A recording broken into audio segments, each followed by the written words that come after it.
portfolio. Prosper Bani is now going to be the head of Interim Security Task Force. And you know there were a number of them that were mentioned earlier. That was the very first appointments that was made. That would included COP Kofi Boache, Totobi Kwachi, amongst others who were, and Prosper Bani was leading that particular team. So that's where we know that he's the head of Interim Security Task Force. Now, if I can take you back to when Nana Akufo-Addo was sworn in, his first appointment was National Security Minister. Which is very key. It's very yes, so it tells you that during the transition, a lot of the briefings about security tend to be the ones that capture the attention of the incoming president the most, because those are the life and death issues. Everything else is politics, you know, but security is security. So immediately you can see John Dramani Mahama putting that foot forward and ensuring that he's got a team in place that can deal with issues as and when they arise, and Prosper Bani is the one. Some have said it's a crack team. You have Bevlo Latte in there, if you have Totobi Kwache, you have generals of the military, amongst others, all in there. It tells you how seriously they're taking security. Indeed. Then we move on to a senior presidential advisor for governmental affairs, and that is Valerie Sawyer. And she was a former deputy chief of staff. Correct. And she knows her way around Jubilee House. We must brief the audience that at least if you're on radio, as we speak, we have the arrival of the judiciary. And of course, we know that the Chief Justice is going to be the one to administer the oath, and we have them arriving now. We've already had the arrival of the outgoing president, Nana Addo Akufo-Addo. Now we have the arrival of the judiciary, led by the Chief Justice herself. To be fair, when we say judiciary, we actually mean the Chief Justice and some members of the Supreme Court. Some members of the Supreme Court, of course. And don't you feel sorry for them? They are fully bedecked in their robes, and these robes are not made of linen. Thankfully, it's some very thick fabric. It's not such a hot day today. Oh, such a hot day. Temperatures out there reaching 33 degrees. 33. Yes, and we've got judges. It should be manageable. They are used to this. It should be very manageable, because we've talked about this wigs and all, but they say that it is part of the tradition, it's part of the custom. As to when we are able to get rid of it, at least it's ceremonial. Every Chief Justice so far in the Fourth Republic has insisted on keeping this tradition of the wigs and the robes. Every single one of them. They all believe in it. And this Chief Justice is no exception. The problem, however, is that they don't tend to sit in the sun. They tend to sit in air-conditioned courtrooms. Today is an exception. These are people who are quite advanced in age, some of them. We have open air conditions amongst others. Well, let's hope that they've provided for these. They are coolers, so I'm sure that they'll be fine. Because even this walk through the sun to their seats, and it looks like it's a very difficult for them. Choreographed walk all the way to where they're supposed to sit from the arrival. You can see that straight line. It does appear that this has been well rehearsed. They do hold extensive rehearsals before the event. And of course, these are things that happen once every 4 years. And so there is a protocol in place already for how these things are to be done. We're seeing another arrival. We're seeing another arrival. Is that the president-elect? It does look like. We'll get a close-up shot of that and see. But no, it doesn't look like that's him. It looks like it's another president arriving from another country. But we see 3 vehicles, and it does look like a number of security 3 vehicles men. and an ambulance, it looks like. Well, so we're keeping an eye on who that is. We'll let you know as soon as they disembark from the vehicle. The diplomatic corps is in full force. We can see some Middle Eastern diplomats sitting pretty and waiting patiently for the events to start unfolding at the Black Star Square. If you are listening to us live on Joy, listen, we're going to give you blow by blow every single account of what's happening on this historic day in the center of Accra at the Black Star Square as one era gives in to another. In a few moments, we will be referring to President Akufo-Addo as the former president, and we will be referring to President-elect John Dramani Mahama as the president of the Republic of Ghana. We'll hear his inaugural speech. Those of you who have got your pens and papers ready. Checking in. Indeed. Checking for plagiarism. Speech and all that. I doubt that is going to happen. Yes, but, well, this is one time when I really hope to be disappointed. Yes, we don't want any plagiarism definitely will be. at all. But of course, they've had a lot of time.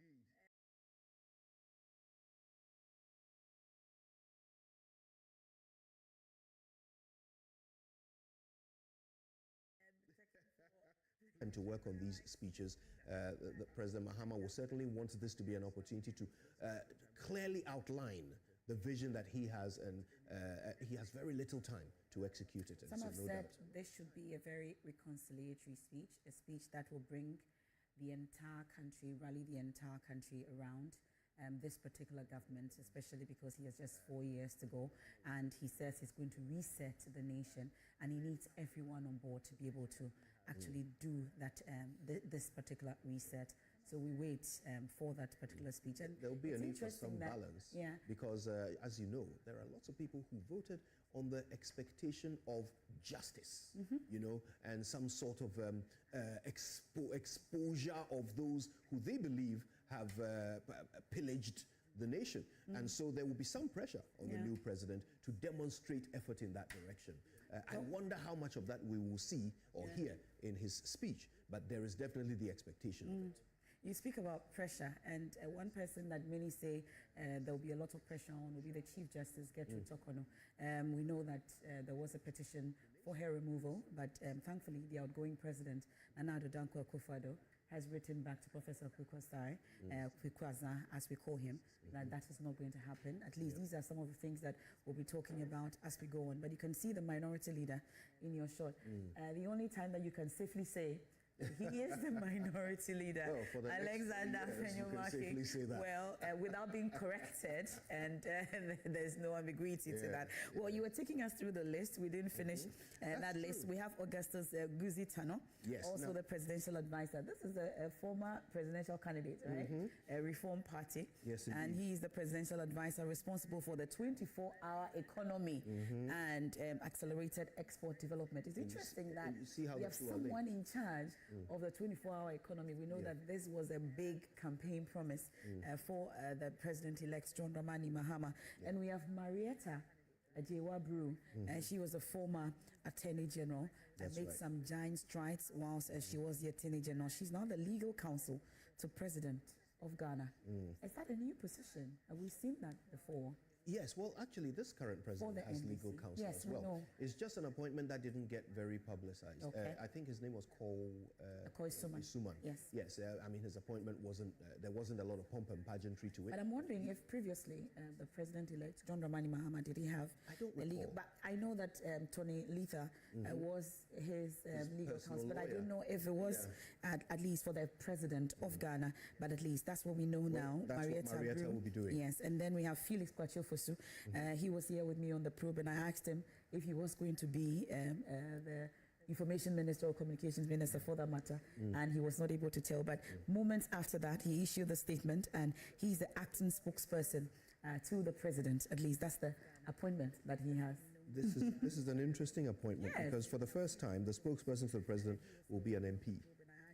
Right, so it's interesting to see how he'll balance these two roles. Spokesperson but it's acting. It's acting. It's an acting position. But while he's acting, he's been special aide for the longest for the president-elect. So definitely, this is an acting role. Let's see. Maybe you never know. Maybe he'll be elevated to the substantive ministerial position, and then we'll get the communications director for the presidency. We don't know because we have 60. He's supposed to make 60 appointments, and that includes deputies and substantive ministers. So it remains to be seen who makes it to that list. And it does appear that right after the inauguration, we're going to have the appointments just pouring in. Yes. He hasn't said he's a man in a hurry, but it does appear that he has to do things in a hurry. He did say he would have everybody in place as quickly as possible, and you can understand why. He knows by now, doesn't he? He knows. Yes, he has a unique experience of having done this before. So he doesn't need to ask questions about, where the bathroom is. He knows his way around, and so he can very. And he was taking around the Jubilee House yesterday. He says he never lived. No, but he mentioned that he never lived in the presidential villa, and so he needed that tour. It was only Akufo-Addo that lived in that villa, even though that construction was done under Akufo. It's only Akufo-Addo that has been able to stay in the villa, so he needed to be shown around. Well, yes, it's true. He used to live in a government building that was designated for I think this is the moment we've been waiting for. Yes, ladies and gentlemen, as we speak, we see the vehicles arrive. There's a motorcade, obviously, led by dispatch riders, about 8 of them, as they maneuver their way into the premises. You can see the lights blinking on 3 Mercedes-Benz S-Classes that are being driven by expertly trained dispatch drivers. They know exactly where to stop. You see the security detail getting out of the vehicles, moving towards the primary vehicle, which contains the VIP. And I think we can all guess who this VIP is. They go over to the doors and prepare to let him out into the sunshine so that he can bask in the glory of the day that has been put together for his honor. The incoming president of the Republic of Ghana has arrived at the venue.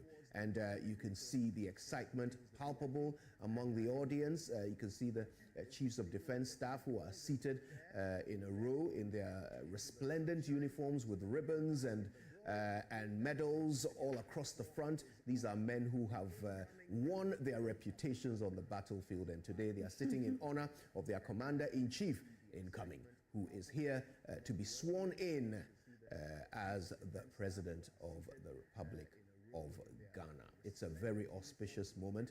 I have no doubt that John Dramani Mahama dreamt, prayed for this day for 8 years, and it is here. What he will do with it is yet to be seen. We have 4 years to discover what he intends to do with it. And you can see the number plates, OTP, that should be Office of the President. Indeed. Yes. Indeed. So that tells you who it is.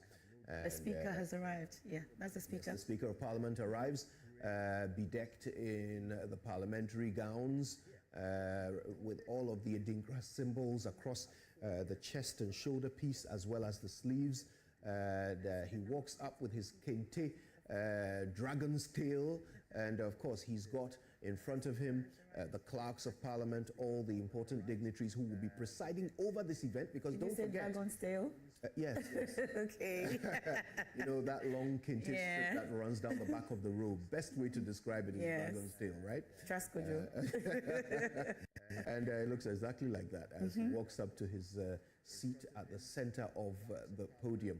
He, of course, will be the presiding officer of today's proceeding. Because it's a parliamentary proceeding. It is indeed a technically, parliamentary session. So he Exchanging goes to pleasantries shake hands with the Speaker, a person with whom he has been having quite a public banter over the past few months.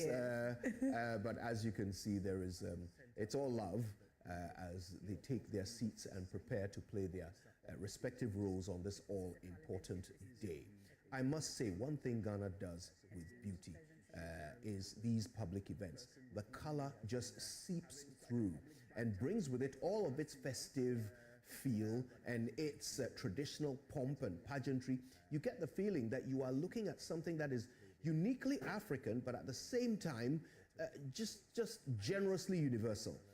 Every single bit of today's event has been put together in a way that meets and matches the decorum of such an important occasion. You can see that an important global leader is about to be installed, and it tells in every single detail of this that was put together by, of course, the incoming president's team, who worked in collaboration with some private companies. I know that Jandel Limited played a very important role in organizing this event, alongside Stan Dogbe, who tends to run things like this. No one does it better than him. Yeah, for the incoming president. And that's Bevlo Latte in your shot. You see Totobi Kwache, the security team. They're seated next there. to Totobi Kwache, you can see Steph Tekwe, who's seated right next to him. These are That's Seydou Agongo. Yes, indeed. And earlier, Kojo, you mentioned that we've never had an executive secretary to the president under, the NDC. You remember Raymond Atuguba? I think that was his position, wasn't it? Of course, you're right. Yes. You're right. Raymond Atuguba was executive secretary. It's been a long time. We definitely can't forget. Yes. So Professor Raymond Atuguba. Yes. You saw 4 seats earlier on the days when the Speaker was exchanging pleasantries with the Chief Justice, Getro Tokono. So we have 2 more seats to fill, and that's for the Vice President-elect, Professor Nana Jane Opoku-Agyeman, and then that huge seat for the President-elect, John Dramani Mahama, whose arrival we're still waiting, and we're expecting. I'm sure the Vice President-elect will come first, and then John Dramani Mahama will follow suit. Already party supporters are all ready for this particular action, and Maxwell has been interacting with some of them, and of course some guests as well. See how packed the stands are at the Black Star Square. historic Just day. don't go there if you're not there already. It's just a bad idea. Don't even think about it. Maybe Just I watch can us use on the Joy motto. News instead. Yeah. We'll give you every moment live in You get the living best color. view here. Absolutely. Actually. Yes. Yeah. See, And Kojo is here with the best commentary. Dragon Tail. That's my takeaway. Well. it'll get worse. Yeah, trust me. I know. I know. And speaking of Speaker Alban Bagbin, really, he now with the history behind them in terms of the relationship between himself and the president-elect John Dramani Mahama some time ago. Some public criticism amongst others. Some have said this is the time for them to put it behind. I heard your engagement with Amavi earlier about whether this parliament will actually be able to put the executive on its toes. Some have said is the reason they are keeping Alban Bagbin, but as to whether he's able to do it is the issue I heard you raise earlier. I mean, if anybody can, it should be him. He has shown in the past that he's capable of towing a central line, or even in some cases standing up to his own party. He's shown that he can do it. If anybody can, it'll be him. And that role has never been more important than it is in this parliament, where they have an overwhelming majority that can do almost anything. Almost anything. So they have the least motivation to check the executive. It's their own president in power. They've come through a period when they were on the struggling end, trying to keep the executive in check, because the executive, of course, came from the opposite party. But this time around, it's their own man in there, and their own man has certainly played a role in choosing the speaker. So there is this question about whether Alban Bagbin has the motivation to be that central line that he was in the past. Will he be able to do it? Parliament. Will he be allowed to do it? Will he be given the free room to do that? We are seeing some V8s with a police vehicle in the middle arriving as we speak. This will be yet another dignitary. I believe this will be another foreign Should it be the president. vice president-elect, or is just a foreign Well, dignitary? I see a foreign flag on one of these. Okay. So I Okay, think it's that's a foreign true. dignitary that's arriving. I must say, the security provisions for the foreign presidents have been top-notch, each of them with a full security detail and an ambulance to ensure that wherever they are on this planet, their protocols The IGP gave you for that security, assurance? yes, are in place. And they've got several units who have trained for this day, working in unison. I mean, you can imagine the airwaves around Black Star Square crackling with radio signals as communication continues in a seamless manner to ensure that things are done with absolute pinpoint accuracy, because lives depend on it. You know, not that we're expecting some assassins to be lurking in the shadows. This is Ghana. We don't do that. But of course, it's important to provide for all manner of security, because you never know when you'll need it. So today, you can see that the police are in full force, doing what they do best.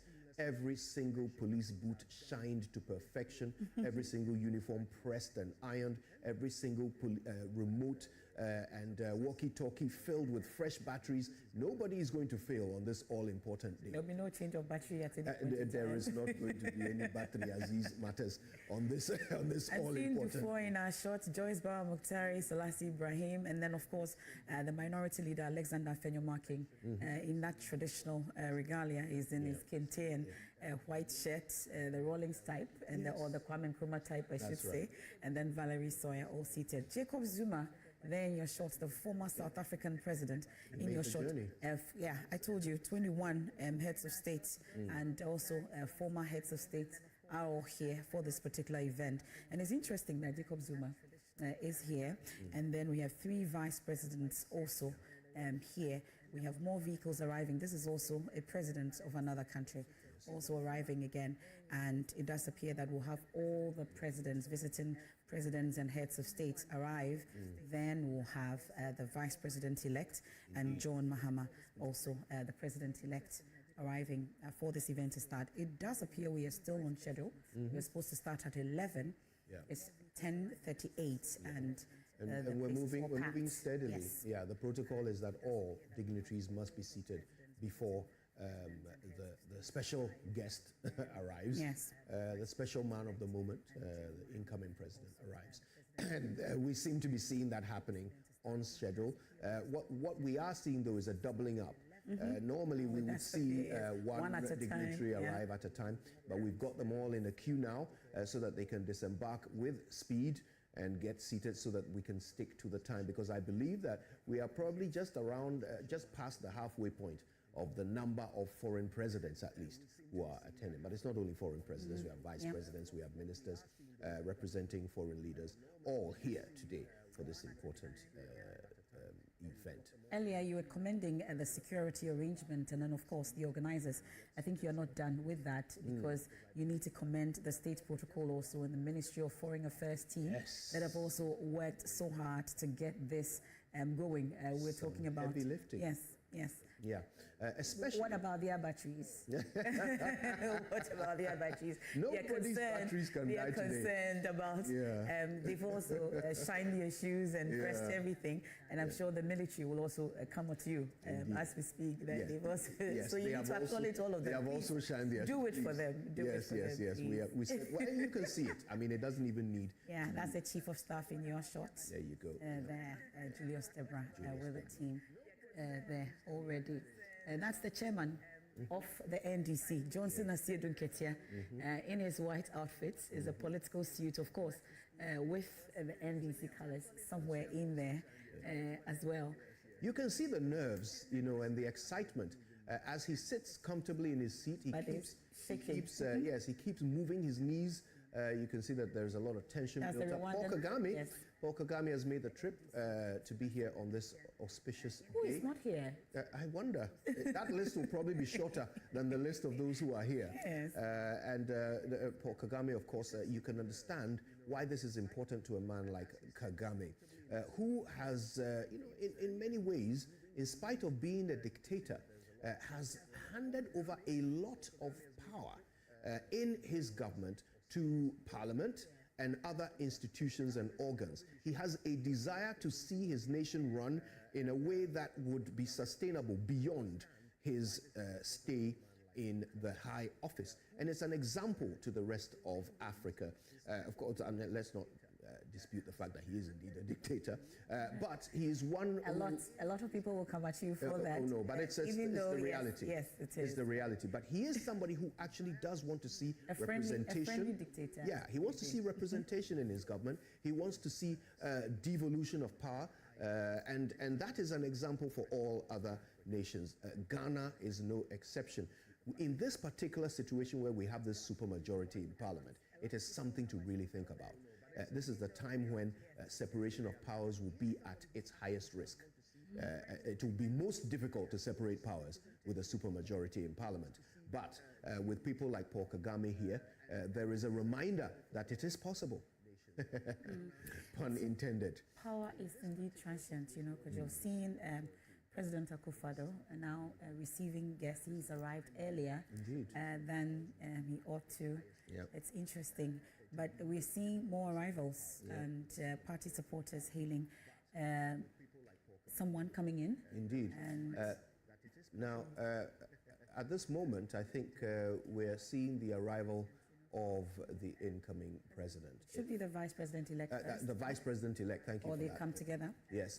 Now, it starts, of course, with a procession. Yes. So you will observe that the horses that are supposed to herald the president all in line behind this particular vehicle that we're observing. Yes. And then, of course, you've got the police delegation, 3 motorbikes, following another vehicle. Now, they've gone for the Infinity vehicles, following a Mercedes-Benz.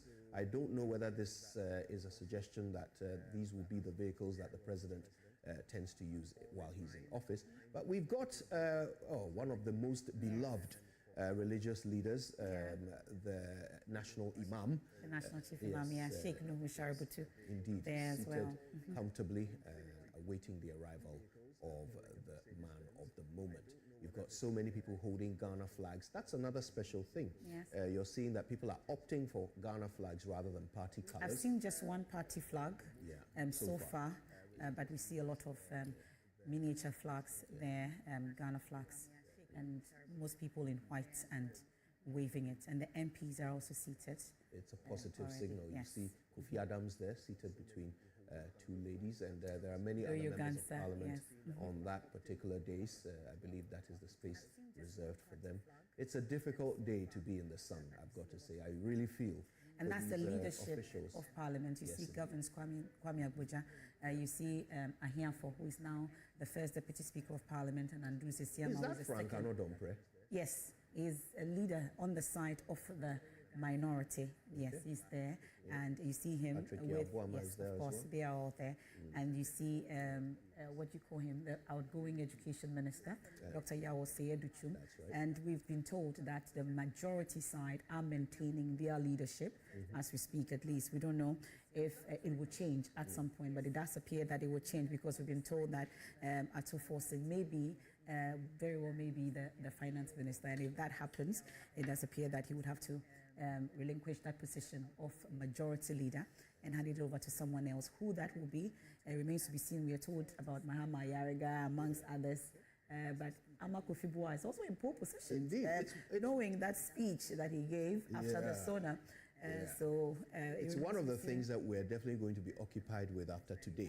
The speculation about who about takes the appointments, which position, right? On one side of the executive, who becomes what in terms of positions, and then so we're told now that the vice president-elect, Professor, I think I should allow you to do that, since that's your vice chancellor. She's arriving. I am so excited about that we are having the first female vice president of the Republic of Ghana, Professor Nana Jane Opoku-Agyeman, and she's arriving, and the speaker is getting ready and you know to what? receive him. You should be excited. Yes. In the fact, because this is somebody who has clocked several firsts throughout her career. Yes. She did things to prove that they could be done. And after being the first female vice chancellor of a university here in Ghana, something that really broke the doors open. And since then, there have been several others. I was hoping to hear you say the best university in Ghana. But you can't say that, can you? Do I need to remind you? No. Every single Best of Ghana says they produce all the presidents in this country. Every single global chart puts the University of Cape Coast at the very top. It might well be the best in Africa, but let's not go there. No, please. She was the first female vice chancellor of that institution, after which she became first female minister for education, another position during which she clocked several firsts, and now she takes up this all-important and historic position as first ever female vice president of the Republic of Ghana. Well deserved. Is the first to be at the very top of the bill at the presidency, sitting right next to the president, deputizing for him whenever he's out of the jurisdiction or unable to carry out his duties. This is huge. And of course, for somebody like Professor Nana Jane Opoku-Agyeman to have done it, it just demonstrates for a change that sometimes merit can get you there. Yeah. Sometimes it's not about who you know, it's not about who you associate with, it's not, or who opens the door for you. Who you bribe or your hard work gets you there. Sometimes just by being good at your job, you can rise to the top. Yes. And that is a beautiful example, a story we can all tell our children. It's a thing to be proud of in ways that I cannot even begin to express. And it doesn't matter what you think of her, her politics, her decisions, her character. It doesn't matter. She has done this by doing well. Yes. And that is to be respected. And today, everybody who stands up, who claps for her, who salutes her as she takes the oath of office, will be doing that with heartfelt knowledge that they are congratulating someone for a job well done. It's an example I am glad we can point to. And you can see the horses are making an entrance, indeed. A grand entrance. Indeed, the horsemen leading these all-important vehicles that are bringing in the VIPs of the day. Now, these horsemen, another important job, by the way, they train and practice all day to get this right. But we can take you there now so that we can capture the sights and sounds and the feel of this all-important moment in history. Let's go live to the Black Star Square.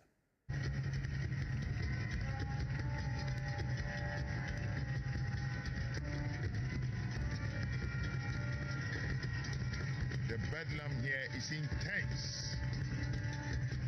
It is intense. There is much joy, happiness, excitement, all in readiness for what we are about to witness.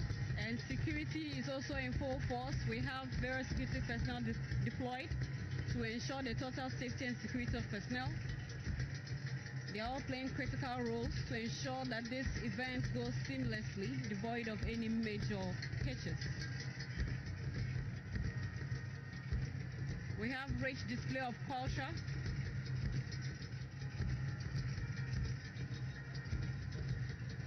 I believe that is... And that is DSP Mary Agamba. She's in charge of the police mounted squadron. Invited guests arriving now is the president-elect and I think of the Republic of Ghana, His Excellency John Dramani Mahama. Shall we all wave our flags to welcome him?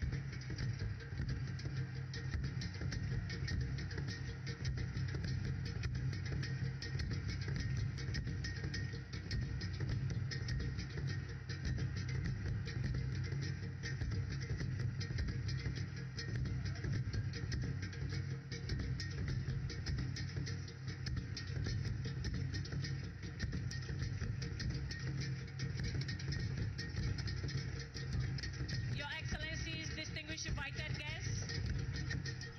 Arriving now is the president-elect, John Dramani Mahama. Your Excellency, he is accompanied by his spouse, soon-to-be First Lady, Her Excellency Lordina Dramani Mahama. Shall we all wave our flags to welcome him?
Soon enter the Chamber of Parliament, and so the Speaker of Parliament will shortly take over.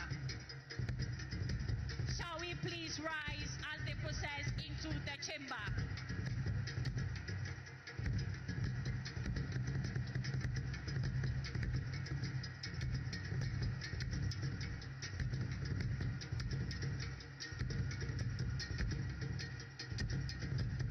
I wish to announce that only accredited photographers and media personnel are allowed at the designated places on the square.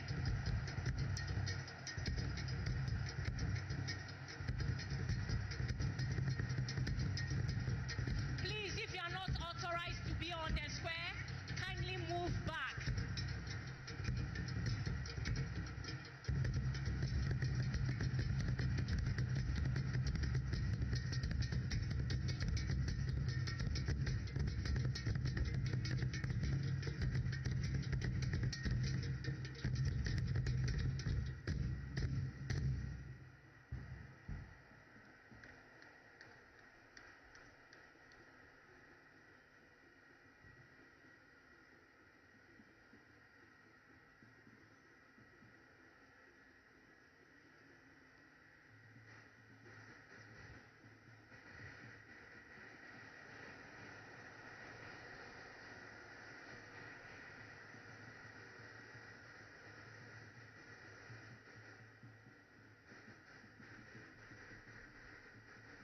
Honorable members, you may now resume your seats.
Honorable members, I now have the singular honor and pleasure to invite Her Ladyship, the Chief Justice of the Republic of Ghana, to administer the oaths to the President-elect and the Vice President-elect. We will start with the Vice President-elect, who will take and subscribe to the oath of allegiance and the oath of the Vice President. Your Ladyship, the Chief Justice, you may now do so now.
Your Excellency, first the oath of allegiance. Kindly say after me. I, Professor Nana Jane Opoko Ajiman, do in the name of the Almighty God swear do in the name of the Almighty God swear that I will bear true faith and allegiance that I will bear true faith and allegiance to the Republic of Ghana to the Republic of Ghana as by law established, that I will uphold the sovereignty and integrity of Ghana, and that I will preserve, protect, and defend the Constitution of the Republic of Ghana. So help me God.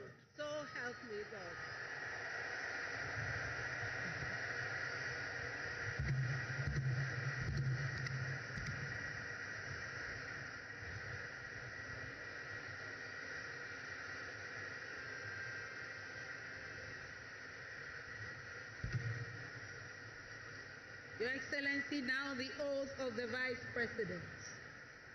I, Professor Nana Jane Opoku Ajiman, having been elected to the office of Vice President of the Republic of Ghana, to the office of Vice President of the Republic of Ghana, do in the name of the Almighty God swear do in the name of the Almighty God swear that I will be faithful and true to the Republic of Ghana, that I will at all times preserve, protect and defend the Constitution of the Republic of Ghana, and I dedicate myself to the service and well-being of the people of the Republic of Ghana, and to do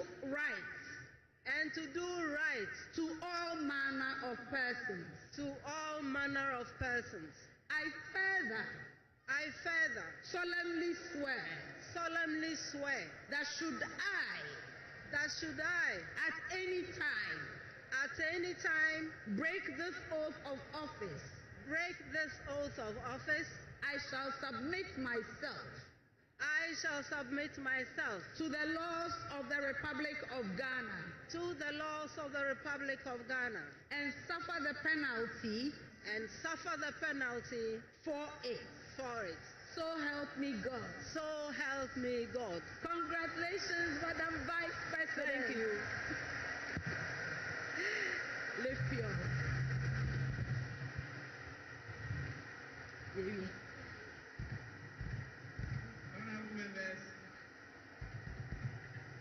The Vice President of the Republic of Ghana shall now sign the oath book.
So that's the Vice President-elect. It's now no longer elect. Vice President of the Republic of Ghana, Professor Nana Jane Opoku Ajiman, has just taken the oath of office, oath of allegiance, now subscribing to that oath and appending her signature to it, that oath administered by the Chief Justice of the Republic. As we speak now, we have the first, it's official, we have the first female Vice President of the Republic of Ghana, Professor Nana Jane Opoku Ajiman, has just taken that oath and has been sworn in as Vice President of the Republic, looking all beautiful and signing that particular oath that she's just subscribed to.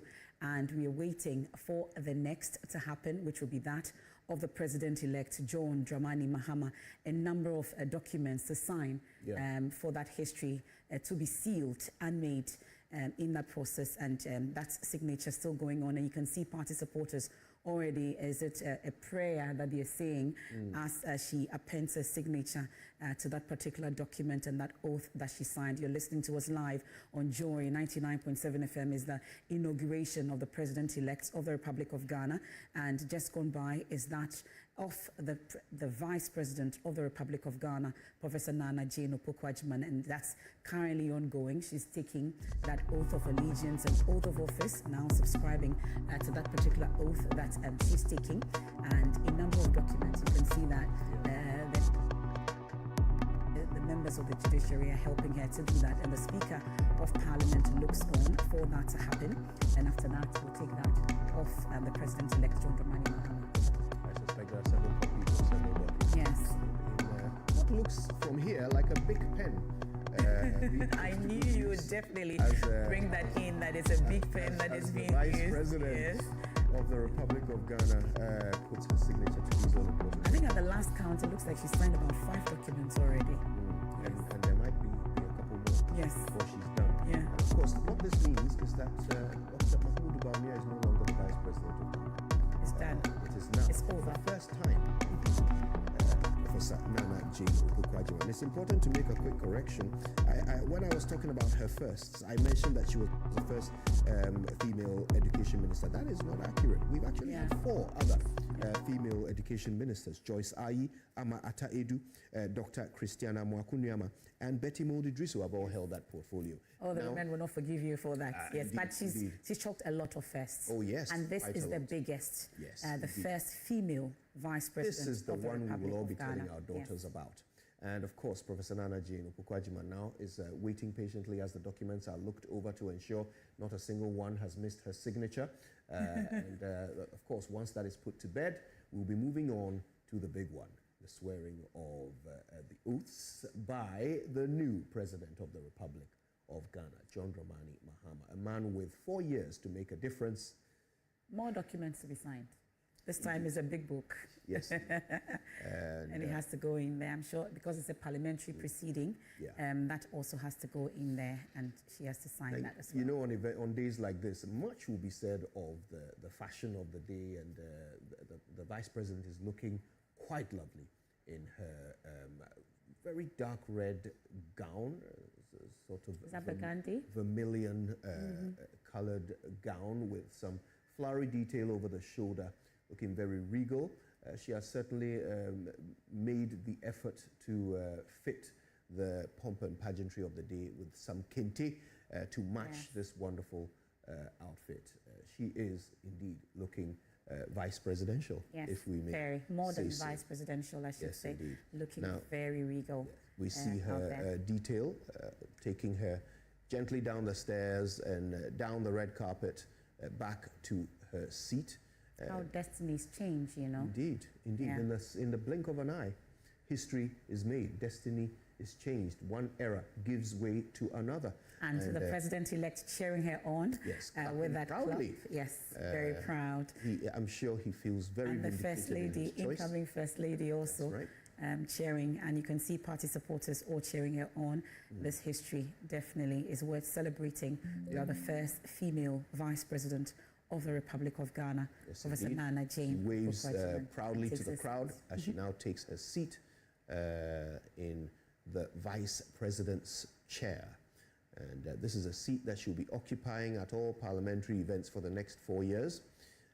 Wherever she is needed, this is the seat she'll be seated in. Let's go back to hear the Speaker of Parliament. To take and subscribe to the oath of allegiance and the presidential oath. Your Excellency, you may now proceed to do so.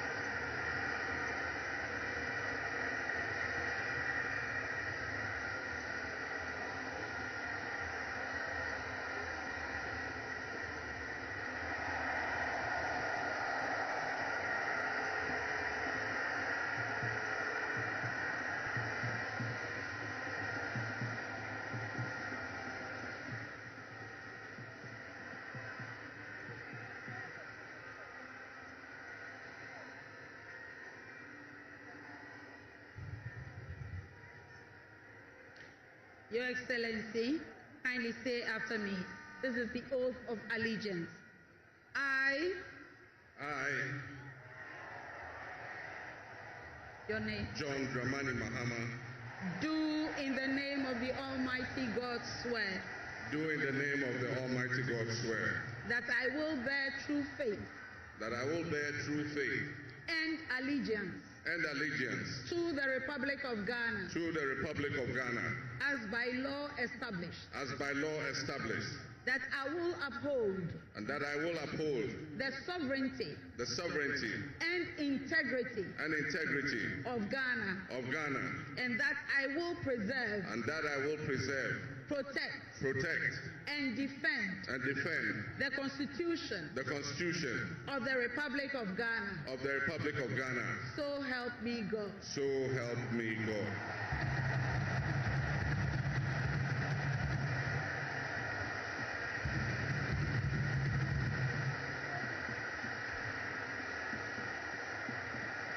Your Excellency, now the presidential oath.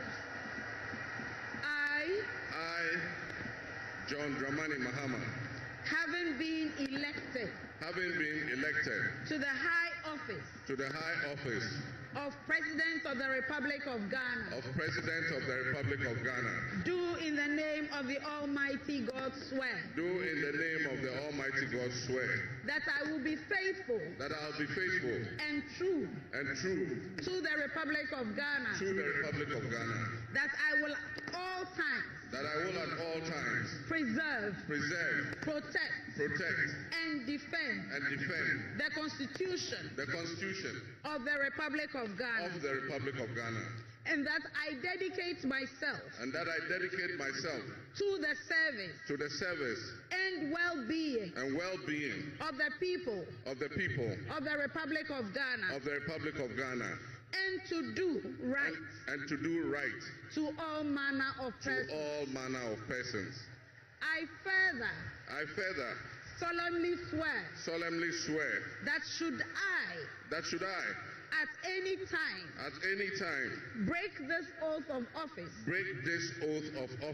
I shall submit myself to the laws of the Republic of Ghana, and suffer the penalty for it. So help me God. Congratulations, Mr. President. Let me be the first.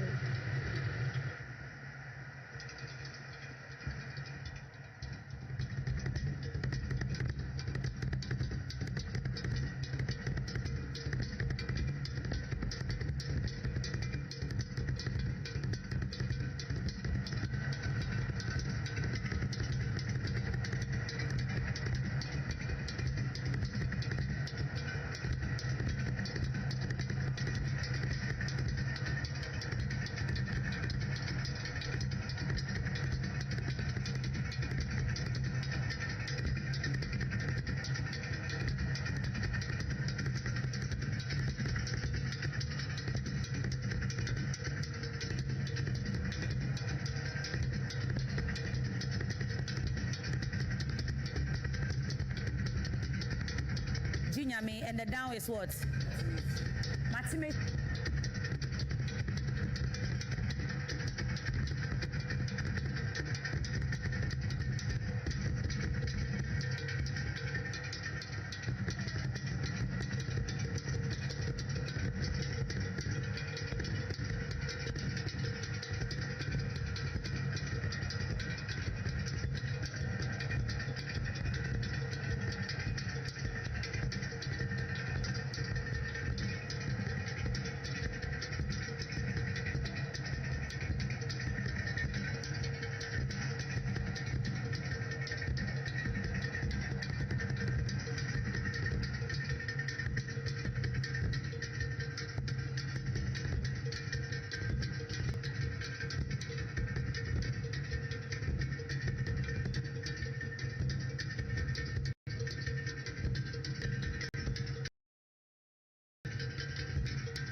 And Ghana has the 6th president of the Republic of Ghana in the person of a former president and 66-year-old John Dramani Mahama. He's just taking the presidential oath and the oath of allegiance, and now is just showing us the presidential sword. And of course, he is the president of the Republic of Ghana, looking all resplendent in that agbada, adorned with kente lining right there. All went straight to the wife, Lordina Mahama, to give that special hug. It's like, baby, I made it. And of course, I am the 6th president of the Republic of Ghana. And you can't help but notice, I've been talking about his agbada, you can't help but notice the Adinkra symbols on the front, imprinted on the front of that particular agbada. Cluster of 4 Adinkra symbols in a square formation on the front of the agbada. The one at the top is the Nyamidia Adinkra symbol, which translates into tree of God. Yes. It's a symbol that represents the presence of God, the ever-continuing presence of God. And it's the first, it's the first symbol. So you can imagine the message being sent here is that I intend to do this with God. With me at all times. And you see the next one? Yes, which is on on the left when you face him, and that's the Sankofa symbol. Sankofa, of course, is about preserving tradition. Yes. It's about looking back to see the way forward. But you can't help but just loosely translated that we've just gone back for a former president. Sankofa Yinchi, is that what they always say? Indeed. Yes. You've gone back for what is your own, right? And then on the right, you have Jinyame, one of the most popular Adinkra symbols, which simply means that nothing can be done without God. So once again, the presence of God being manifest in the messaging of this outfit that the President of the Republic is wearing. And then the symbol at the bottom, a less popular one, I believe it's the horns of a ram formed into an Adinkra symbol. And we are certainly very excited and interested in that one. We'll be bringing it. That's up here. We have the national anthem. Maybe we should go back there. Oh, that's it. Yes.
the Right Honorable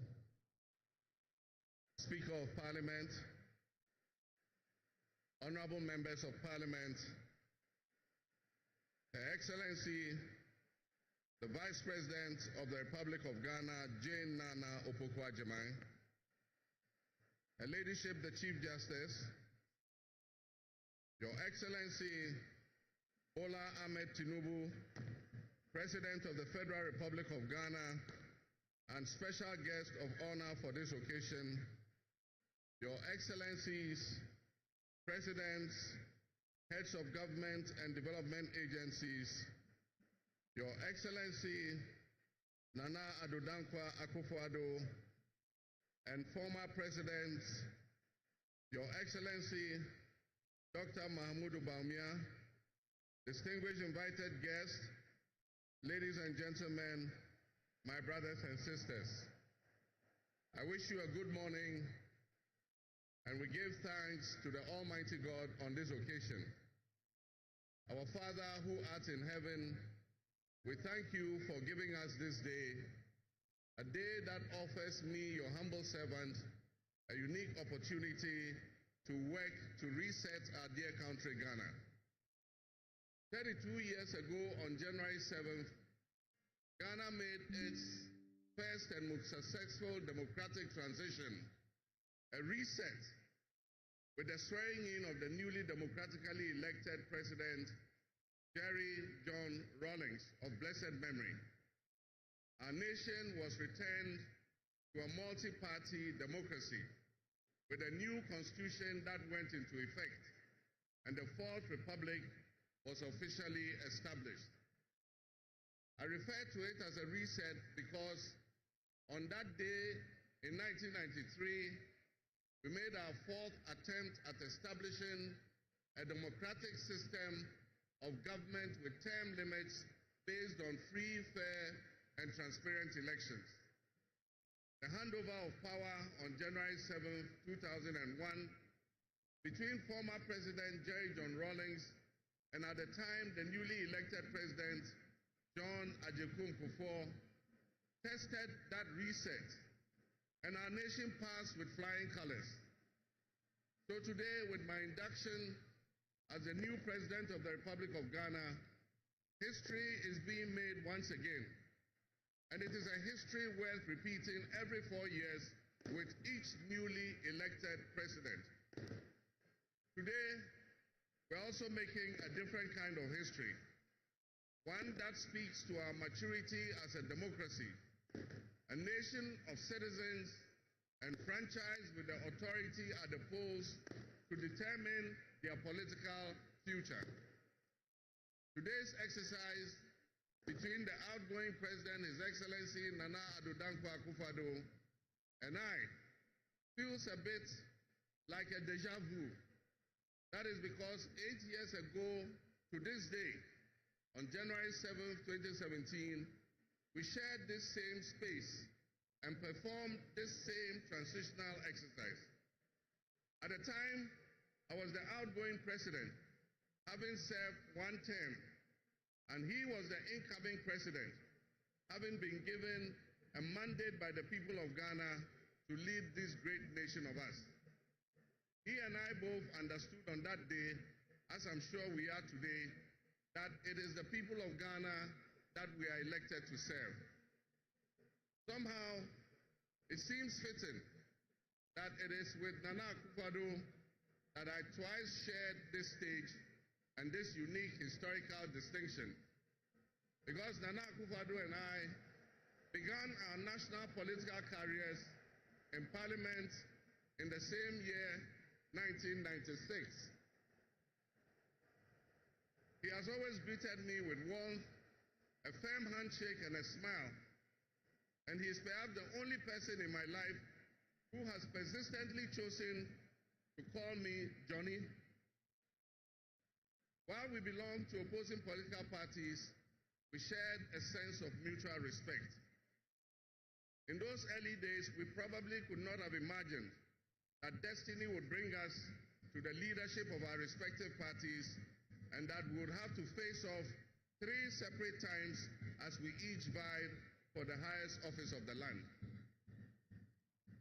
Nana, as this will be our final meeting under these circumstances, and as I look back on the journey we have traveled together, two much younger men who entered Parliament together with a full head of black hair, and you with the same bald head and round eyeglasses, I have to say that you have, without exception, been a worthy opponent.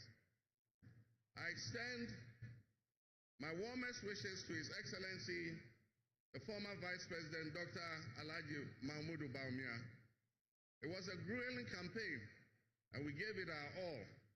Your sportsmanship in making an early concession eased tensions and contributed to the early conclusion of the electoral contest. I wish you all the best in your endeavors. My brothers and sisters, the world in which Ghana exists today, as I begin this presidency, is not the same world in which we have lived under other presidencies. There are tensions and conflicts that have not previously existed between nations. These tensions and conflicts place pressure on alliances to decide where we will support. There's a seismic shift happening within the system of global economic dominance. Whereas the G7 nations, United States, the United Kingdom, Canada, France, Germany, Italy, and Japan once provided the highest percentage of the world's GDP, over the last decade, that number has been steadily dropping. However, the combined total of the GDP of the BRIC nations, Brazil, Russia, India, China, South Africa, Iran, Egypt, Ethiopia, UAE, their GDP has been consistently increasing. In 2023, for instance, the G7's combined total of world GDP was 30%. But by 2029, that number is predicted to drop to 27%. In 2023, the BRICS percentage of world GDP was 37.3%. And so what does this mean to us in Ghana? What could it mean to our economy? Where do we fit in this geopolitical maelstrom? Technology such as artificial intelligence has taken us to new heights, opening up the potential for national, financial, and personal security issues that we are not yet able to imagine. One example is the use of misinformation and algorithm manipulations on social media platforms to sway a particular group's sentiments towards or away from something. Now more than ever before, we need to strengthen our ties with our neighbors to ensure that we're working together to keep our sub-region safe. We stand in solidarity and work in alliance with all our neighbors in the sub-region. Recognizing the history of our borders, we also acknowledge that on the other side of our country's borders are our family members. They may be Ivorians, they may be Togolese, they may be Burkinabes, they may be Nigerians or Malians, but they are also Akans, they are Kasinas, they are Gwans, they are Ewes, they are Nzemes, they are Hausas, they are Moshis and Gurmes. Because we are all part of one another, one big family. With the increase of the climate crisis, and as the waters grow warmer, melting, the Arctic ice and permafrost, there's a greater likelihood for viruses that have been frozen and thought to be extinct for decades, perhaps even centuries, to begin to spread and create another global pandemic.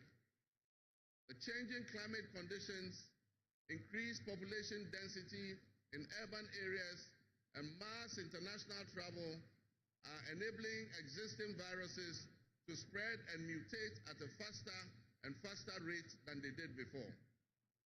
This is a serious challenge.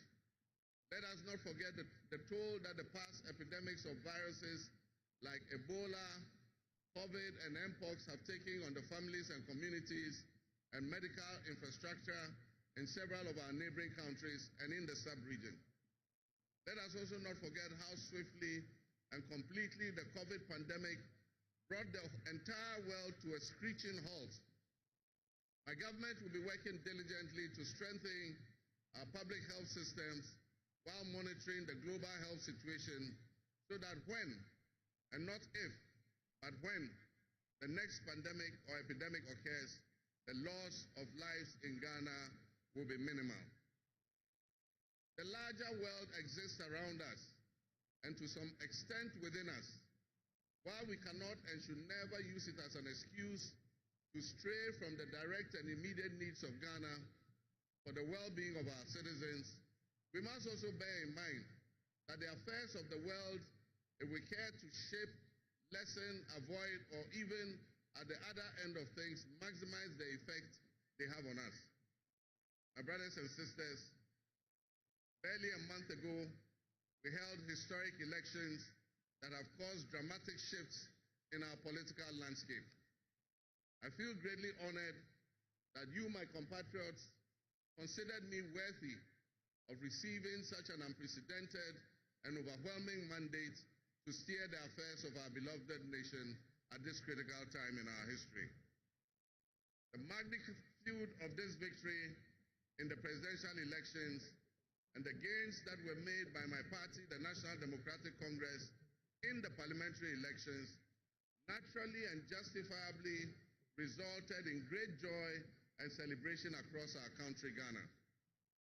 But celebrations, no matter how justified and how well earned, must be supplanted by discernment, sobriety, and deeper insights into why we received this kind of mandate in the first place. By voting as you did on December 7th, the Ghanaian people conveyed a powerful message, yet often overlooked by us politicians.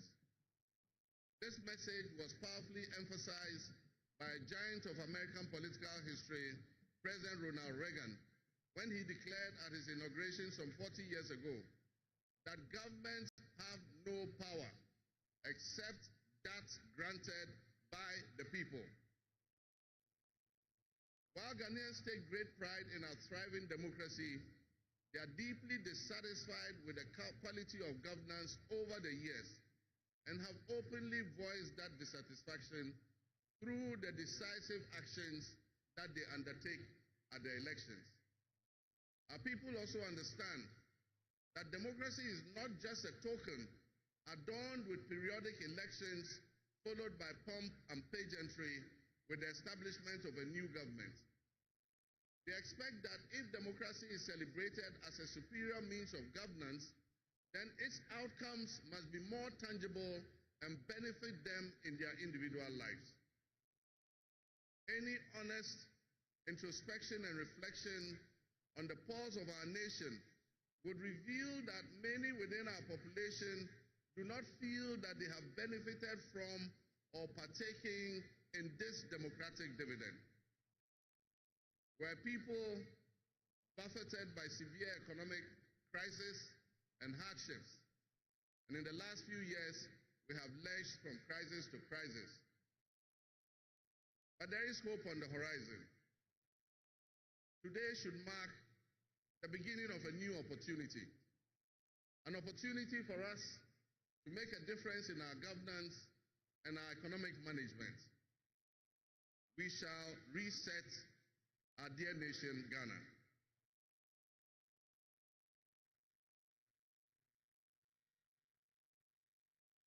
To the millions of my fellow countrymen and women who joined long queues and waited in the sun for their turn to vote for me, you have my sincerest thanks for honoring me. My firm, immutable assurance is that your votes will matter in the work that I'll do to make a difference in the destiny of this dear nation of ours. Your courage to bring change will not go in vain. Our nation was born with much promise.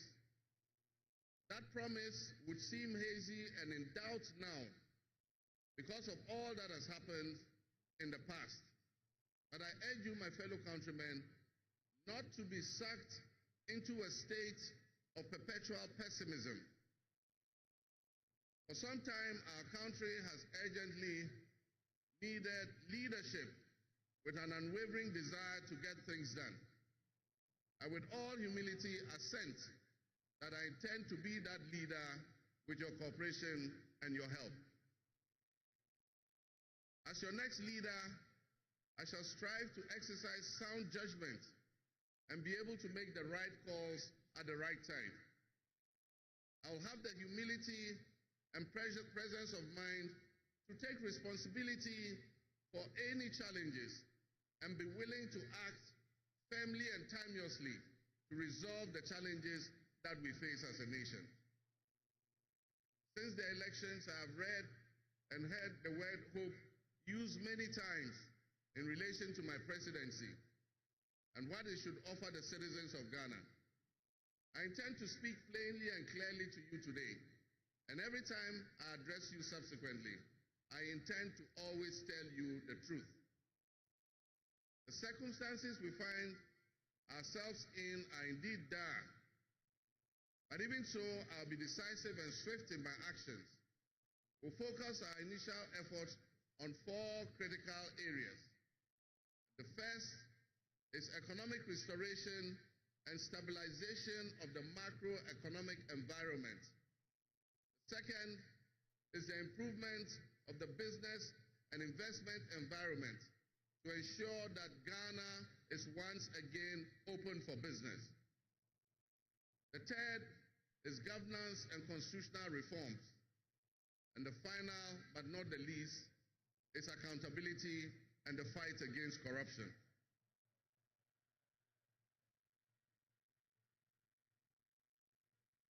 My brothers and sisters, actions have always spoken louder than words. With that in mind, I have entered into a covenant with you, the good people of Ghana, in which I have enumerated 26 actions that I'll take within my first 120 days. There is reason for hope, and there is every reason for hope. But we must also have faith, because faith empowers us to trust the things that will happen. With faith, you believe what you know, and that is why we need faith to be able to achieve our reset. We need a reset with the faith we have in our country and our leadership. We need a reset with the faith we have in our institutions. We need a reset with our faith in our dear nation, Ghana. And by that, I mean in all of us, because all of us are Ghana. You are Ghana, and I am Ghana. All of you seated here today, Ghanaian citizens, you are Ghana. The people who you are with or near you as you watch this on television, in your homes, or listen on radio, or follow on social media are what we call Ghana. I ask that we enter into the covenant with the Ghana we all love and the good people of our country who make up this dear nation. And I ask that you envision a Ghana that you want to live in, a Ghana that you want to leave behind to your children and your grandchildren. What can you do to help build that better Ghana that we all strive for? What behaviors, what attitudes, and mindsets can we reset? We need a reset, and we have faith in Ghana's ability to overcome, excel, and be so successful with this reset that it will be difficult to imagine a time when that was not the case. As we stand at this momentous crossroads in our nation's history, I am honored and humbled to accept the mantle of the President of the Republic of Ghana. Today we celebrate a new administration and herald an unprecedented era of opportunity and transformation. With Nana, Jane, Opoku-Agyeman, by my side, we are poised to embark on a journey of progress and inclusivity, united in our vision for a more prosperous Ghana. This day is particularly special for us and for every Ghanaian who dreams of a society where barriers are shattered and ambitions are realized. With the inauguration of Ghana's first female vice president, we have turned a significant page in our history. Nana Jane's ascension to the high office is not merely a personal triumph. It symbolizes our collective commitment to fostering a nation where gender equality and female representation are cherished and amplified. This is a powerful testament to the power of diverse voices to shape the future, voices that have the courage to soar beyond our traditional confines. My brothers and sisters, together as we look to the horizon, we reaffirm our dedication to breaking the glass ceiling that has long hindered many from reaching their full potential. Governance that reflects all segments of our population strengthens our democracy and enriches our conversation. We stand committed to enacting policies that empower women and ensure that the door of opportunity is opened wide for our youth and our women, regardless of their background. Together, we'll galvanize our efforts to create a society where every Ghanaian can dream, believe, and achieve without any restraints. Remember that great leadership is not defined merely by the offices we occupy, but by the legacy that we leave for future generations. My administration, along with my Vice President, Nana Opokwajiman, will prioritize inclusivity, accountability, and innovation, forging pathways that would lead to the upliftment of all of our citizens. I'm profoundly grateful for this moment, a cornerstone in our journey towards a brighter future for Ghana. In this resounding victory, I see a clarion call, particularly from the youth of Ghana, a generation that is brimming with potential and dreams that are waiting to be realized. This moment is a powerful affirmation that your voices matter, that your aspirations are valid, and that your future must be our priority. We're committed to translating your hopes into action and creating opportunities for education, entrepreneurship, employment, and empowerment. Our policies will be tailored to sustain innovation and foster industry that engages today's young minds and equip them with the skills needed for tomorrow's challenges.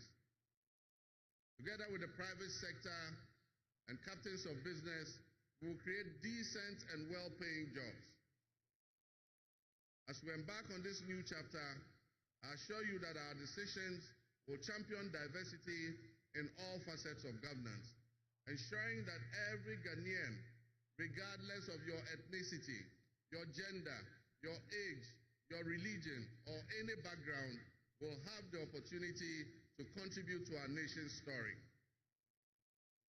Ghana's youth represent the heartbeat of our democracy.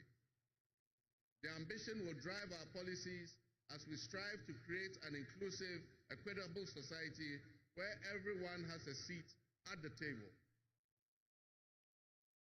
Our vision hinges on the introduction and implementation of a 24-hour economy. We envisage an innovative and vibrant 24-hour Ghanaian economy, which will also be anchored in agriculture and agribusiness. This innovative approach would unlock potentials that have long remained dormant, enabling us to harness the energy and creativity of all our people. Just imagine a Ghana where our markets are alive and bustling at all hours of the day, with responsive public services accessible at all times, such that businesses can operate flexibly to meet the diverse demands that they are subjected to. And young people, including entrepreneurs, can find opportunities regardless of traditional institutions. The 24-hour economy model will also bolster job creation for the young people, stimulate local industry, and attract foreign investments, and allow us to build resilient communities and a sustainable future. This vision extends beyond mere economic transactions. It symbolizes empowerment, the empowerment of every Ghanaian to contribute to our national progress. My fellow citizens, this vision will allow us to embrace diversity, to cater to varied lifestyles and preferences, and foster a culture of inclusion, ensure that every citizen can enjoy the fruits of his hard work. To the business leaders and entrepreneurs, I invite you to support this new model and join me in shaping a business environment where creativity thrives and where the fruits of your investments contribute to the collective welfare of our nation. Your role in driving our economy forward cannot be overstated. Your innovation and dedication will be a backbone of our success story. And I pledge to you that we would look at the tax regime and rationalize them so that they are more transparent and fair. Members of the business community, I assure you, Ghana is open for business again. Let me thank you, Your Excellencies, my fellow presidents, for leaving what is a busy schedule behind and coming to join us at this ceremony. Your presence brings honor to this inaugural ceremony. And I want to extend my heartfelt thanks to all of you and to our sister countries who have traveled from near and far to be with us today. Your presence is a testament to the strong bonds of friendship and cooperation that exist between our nations. And I promise you I will work to foster the partnerships that transcends our borders, and I'll work collectively with you towards regional stability, economic growth, and mutual respect between our nations. To my friends from across Africa and the world, I thank you and welcome you to Ghana. And in our local parlance, I say Akwaba to all of you. To my family and fellow citizens, my wife Lodina, I thank you for your unwavering support and commitment to our shared vision. This journey is not mine alone. It belongs to all of us. It belongs to each of you. Let today be the dawn of a new era of hope, an era of job creation, an era of accountability, an era of institutional strengthening and resilience, and an era of unparalleled potential for all Ghanaians. We will write the next chapter in Ghana's story, and it will be one of promise, transparency, and transformative progress. My fellow citizens, this is a patriotic call to action for all of us to participate in building a nation that lives up to its promise, where hope thrives and dreams become a reality. Together, let us cultivate a brighter future for our beloved Ghana, where unity, progress, and equality are not just ideals we aspire to, but are the very fabric of our nation. In closing, I invite you to partner with us on this journey. Together, we can create a brighter future for our beloved Ghana, where unity, progress, and equality are not simply goals we are aiming for, but are the cornerstone of our society. Let's work hand in hand to foster these values and strengthen our nation for everyone. My fellow citizens, our invited guests, I thank you very much. May God bless our homeland Ghana and make our nation great and strong. I thank you.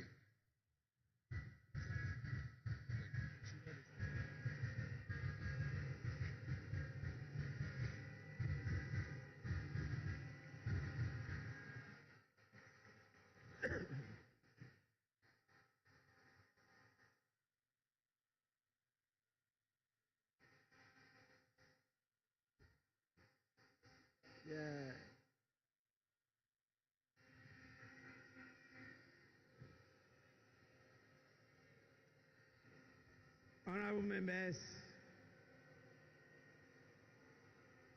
on your behalf, I convey the gratitude of the House to His Excellency, the President of the Republic of Ghana, for his address. Your Excellency, the House is extremely grateful to you.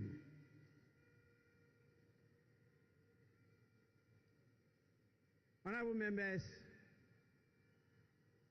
may now we have the presence of our special guest of honor in the distinguished personality of His Excellency Bola Ahmed Tinubu, the President of the Republic of the Federal, I should say the Federal Republic of Nigeria. It is my honor to now invite him to deliver his address. Your Excellency, you are welcome to do so now.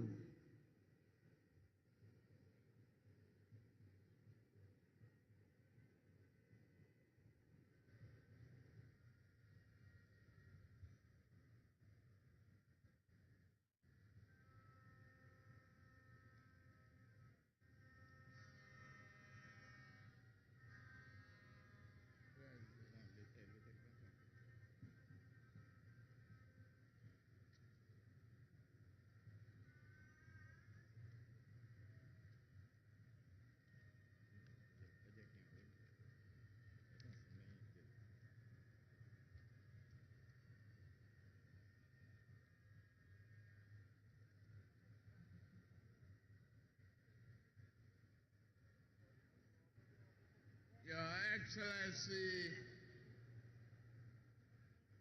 President of the Republic of Ghana, Head of State and Government here present, Right Honorable Speaker and members of Parliament of Ghana, members of the diplomatic corps, eminent personalities here present, distinguished ladies and gentlemen.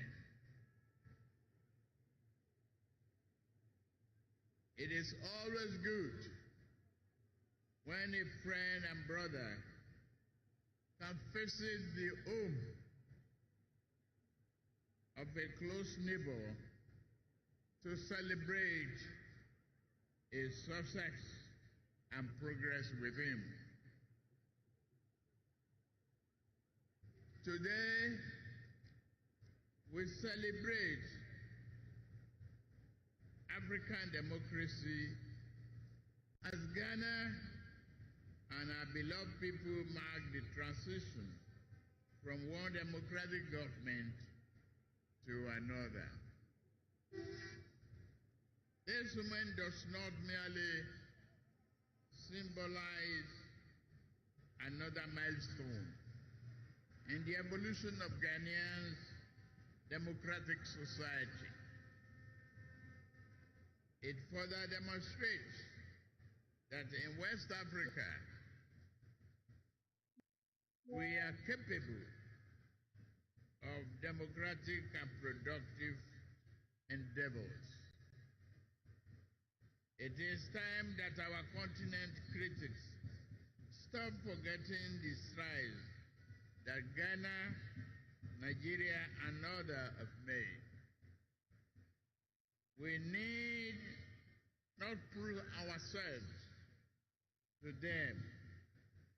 We have nothing to prove to anyone except ourselves. we will lift our nations out of poverty and build strong and resilient economies for our people. Today, I am here not only as the President of the Federal Republic of Nigeria, but also as an African in resolute support of Ghana and our people.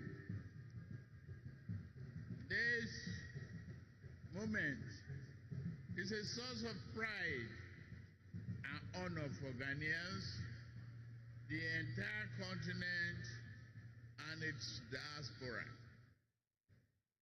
The sun is out and the sky may be blue, but I see today a black star rising high in African sky. This black star shines over this nation, and its rays spread across this continent with a sense of shared history, hope, compassion, unity, devotion to our common welfare. While others may seek to demean Africa and keep brothers pitted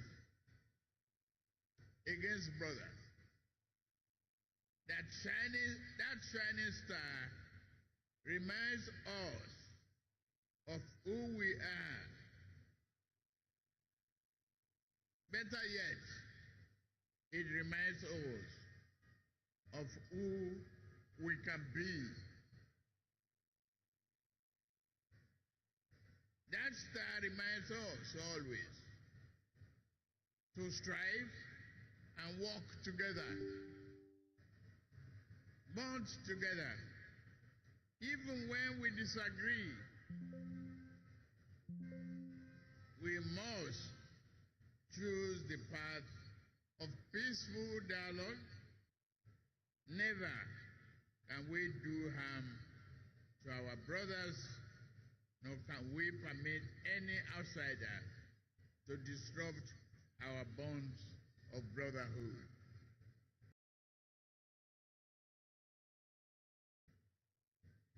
The spirit of Ghana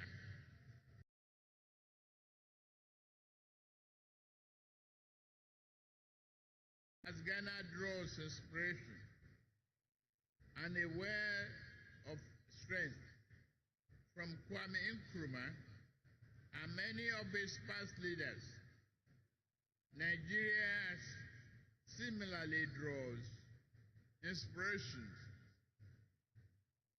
from its founding fathers, who not only fought for our independence, but also cherished the close relationship between our two nations. May we always walk in the way and in the spirit of these enlightened leaders. Ghana is in harmony with that spirit, and President John Mahama inauguration today reflects that. Your new president is a man of patriotic vision and substance. He loves his nation and his people to the core. He believes that your nation has a mission and intend for you all to fulfill it. No one can ask more of a leader than that. President John Mahama and I share a deep friendship. My dear brother, I am here to walk with you. You know you can count on Nigeria's support At any given time, you call on me. We are your brothers and sisters. We shall always be there for you. May your administration be a profound success and progress for you, Ghanaians, and the entire region.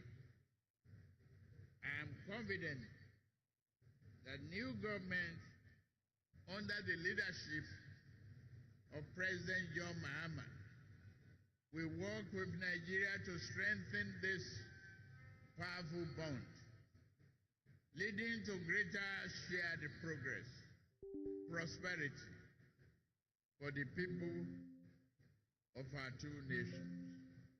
I have no doubt that your administration will bring about positive change and progress. Your accession to the power should also mark a new and invigorating momentum in pursuing sub-regional and integration and progress. With laser focus, we can tackle our people's most pressing problem of poverty, youth unemployment, instability, insurgency, and many other problems hampering our desired progress. May Ghana's democracy continue to grow stronger. May progress and prosperity be your portion. Let us all look forward to a future filled with hope, opportunity, and progress. God bless Ghana and its beloved people. God bless Federal Republic of Nigeria and its beloved people. God bless ECOWAS. God bless our beloved Africa. I thank you for your kind attention. God bless you.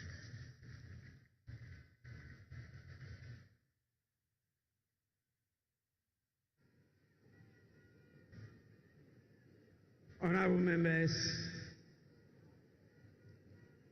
we are indeed inspired by the warm words of His Excellency, the President of the Federal Republic of Nigeria.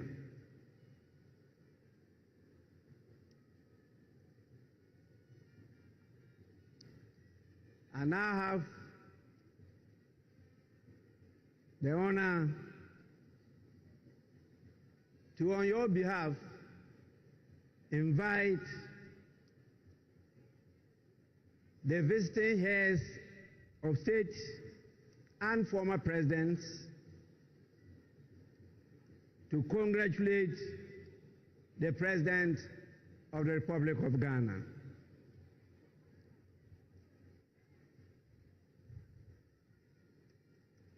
I have a real tall list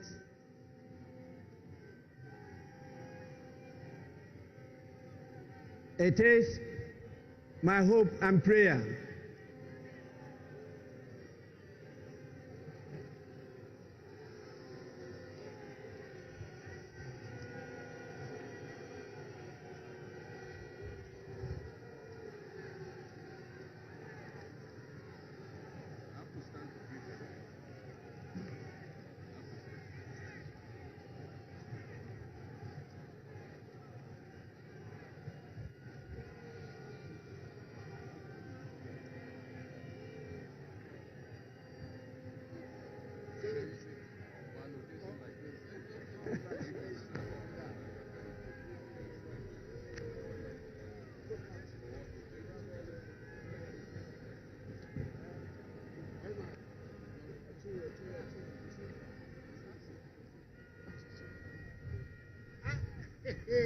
Twice elected in my kingdom.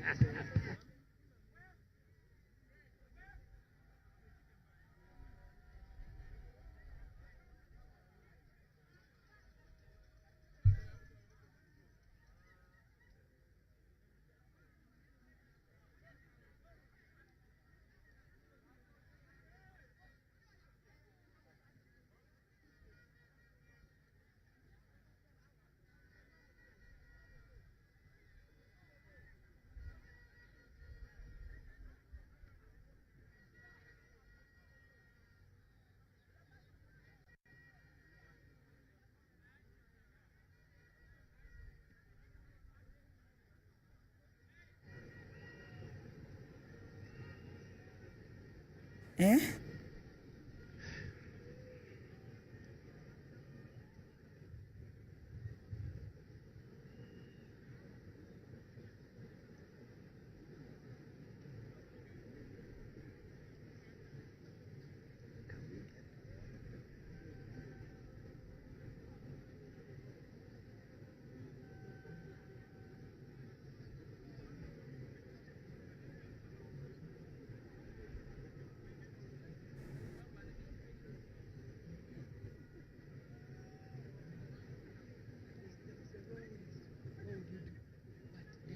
Well, the most important speech has been delivered a while ago by the President of the Republic of Ghana, John Dramani Mahama. He is the sixth for the Fourth Republic. Of course, we've had about 9 presidents in the country, but in the Fourth Republic, he is the sixth president, and he's just delivered that important speech. We've also had the speech by the special guest of honor, Tinubu Asiwaju Bola Adenkule Tinubu. He's the President of the Federal Republic of Nigeria. Just some highlights from the speech of the President of the Republic of Ghana as we wait for the other congratulatory messages that are going to come through. I've seen the former President John Ajekum Kufuor heading towards the dais to also, I'm not too sure if he's going to deliver a speech though, but we are also live on Joy 99.7 FM. We're on the Joy News channel, we're on Joy Prime, we're on myjoyonline.com and all our social media platforms. Just walking you through portions of that speech delivered by the President of the Republic. Of course, he concludes by admonishing business community that Ghana is now open for business again, and talks about the fact that, okay, the speaker is just speaking. Let's go there. Call the names of our distinguished dignitaries, the heads of states and presidents from various countries, to come to congratulate His Excellency, the President of Ghana. And I will start with our special guest, the President, the Commander-in-Chief, and the Head of State of the Federal Republic of Nigeria, the person of His Excellency Bola Ahmed Tinubu, to lead in this whole exercise. Your Excellency, you may proceed to do so now.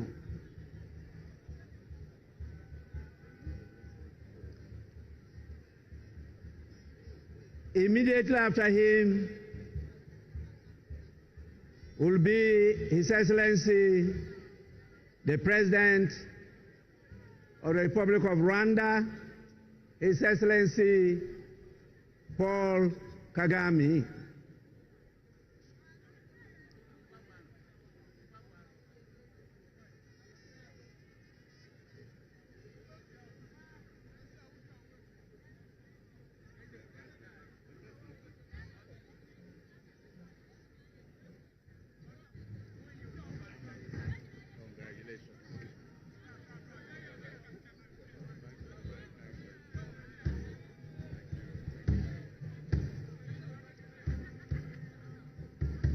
Then follows His Excellency the President of the Republic of Togo, His Excellency Faure Gnassingbé. After him comes His Excellency the President of Benin, the Republic of Benin, in the person of Patrice Talon.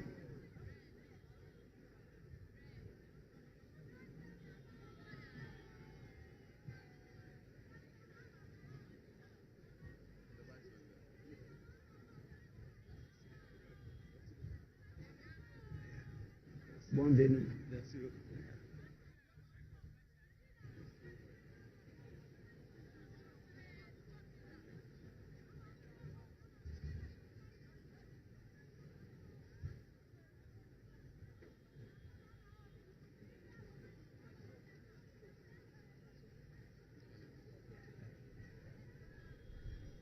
Félicitations.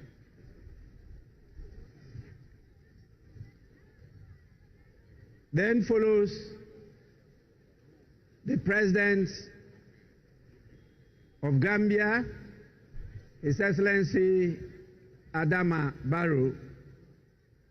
After him, we have His Excellency Brigadier Julius Maada Bio, the President of the Federal Republic of Sierra Leone.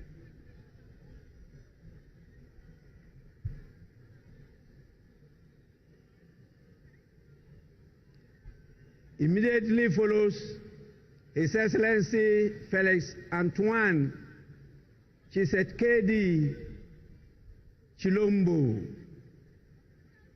the President of the Democratic Republic of Congo.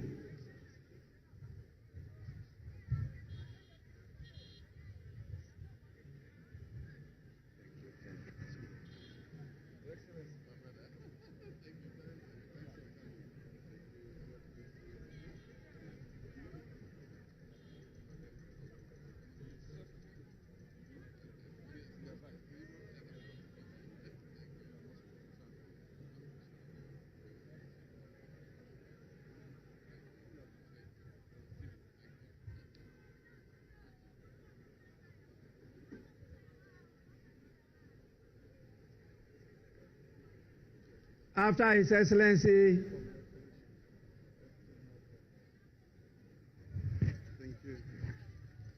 the President of the Democratic Republic of Congo, we have His Excellency Umaru Sissoco Embalo, the President of the Republic of Guinea-Bissau. After him follows the President of the Republic of Cabo Verde, His Excellency Jose Maria Neves.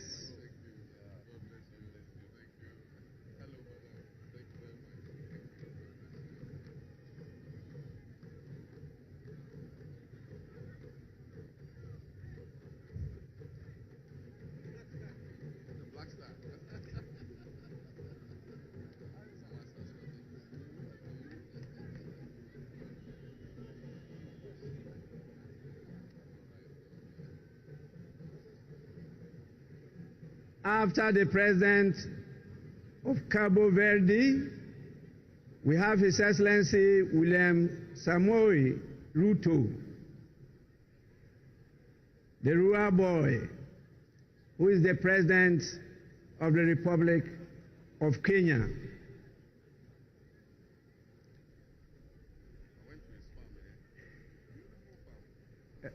Rural boy.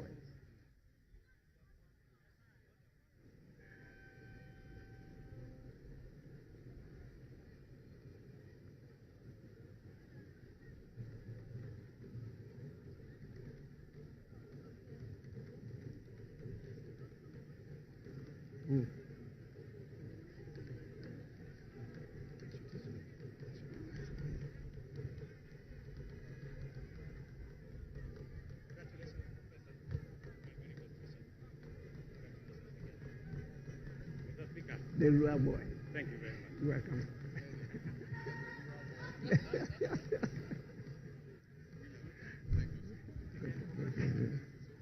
Honorable members, After His Excellency William Ruto, this is the President of the Republic of Liberia, His Excellency Joseph Numa Boakai Sr. We also have His Excellency the President, Dr. Nangolo Mbumba. He is the President of the Republic of Namibia. Sorry. That is a she, not a he. Doctor, you may forgive me.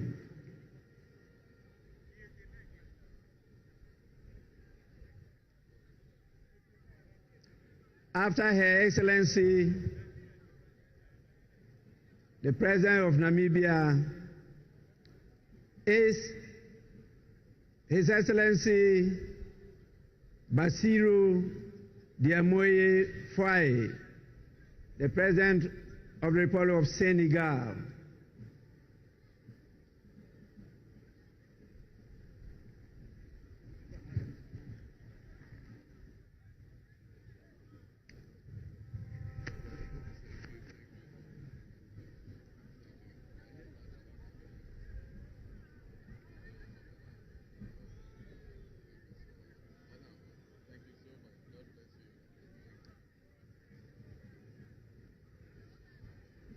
We then have the President of the Republic of Chad, in the person of His Excellency Mahamat Idris Deby Itno.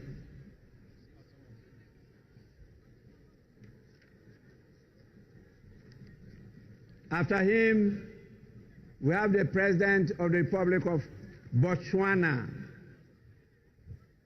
His Excellency Duma Gideon Boku.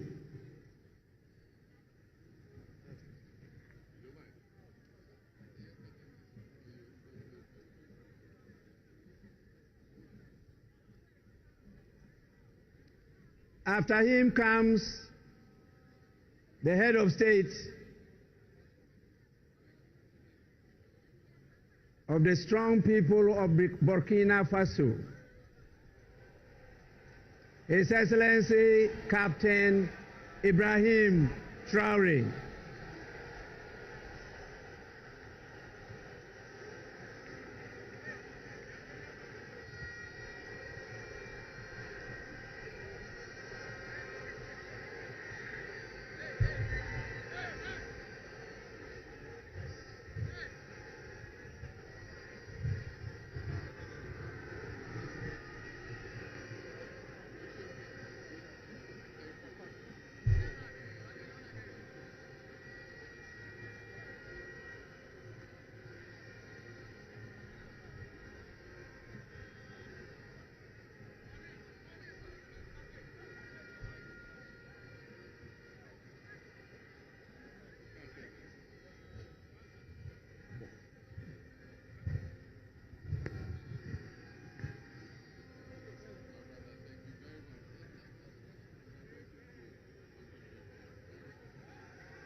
Honorable members, the full meaning of Burkina Faso means strong men and women of integrity.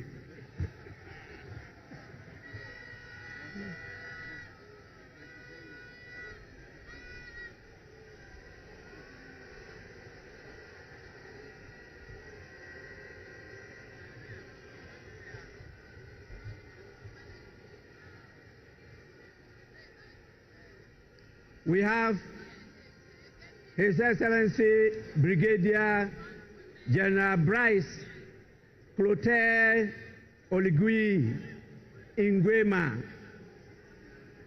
the President of the Republic of Gabon. After him, we have His Excellency Mamadi Doumbouya, who is the President of Guinea-Conakry. And after him, we have the Prime Minister, Abdoulaye Maïga. He's the Prime Minister of Mali.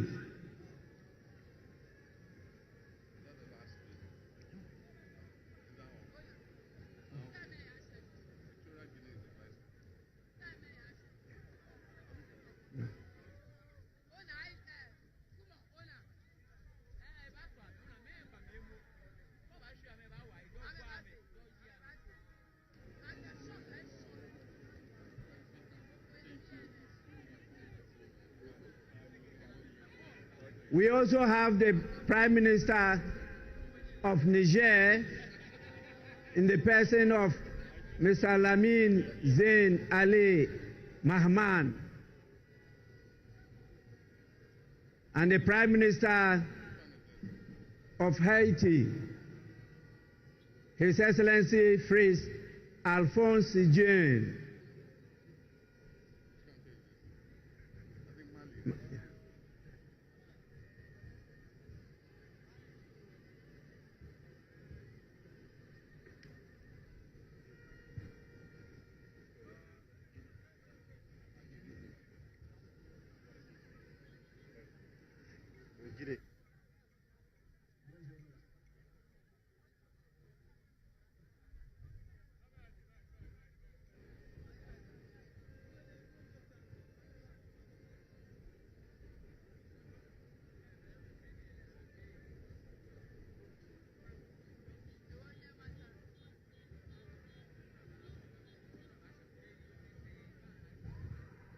Prime Minister Mali,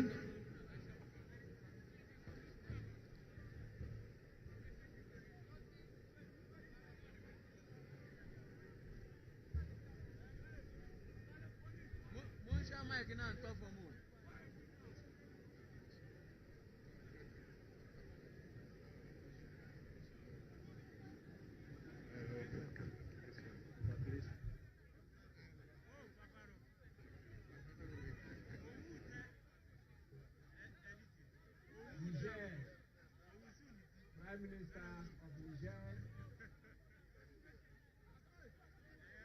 After him is the Prime Minister of Haiti.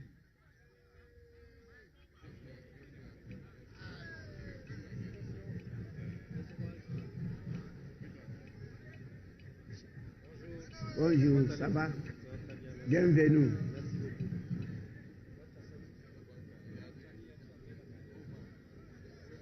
After that, we have the Vice President of Equatorial Guinea, the person of His Excellency Teodoro Obiang Nguema Mbasogo.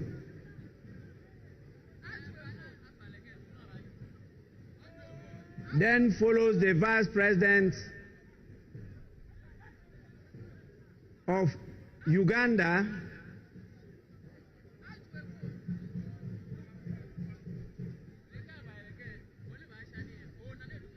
the person of Jessica Rose Epel Alupo.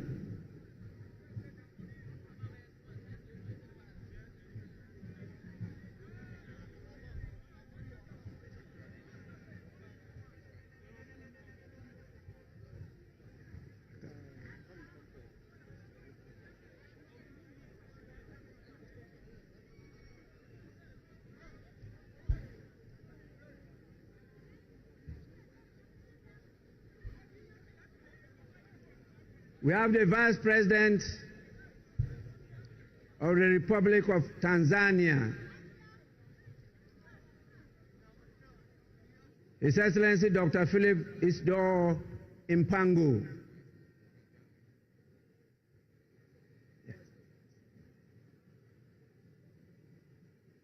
That is rather the Vice President of Tanzania.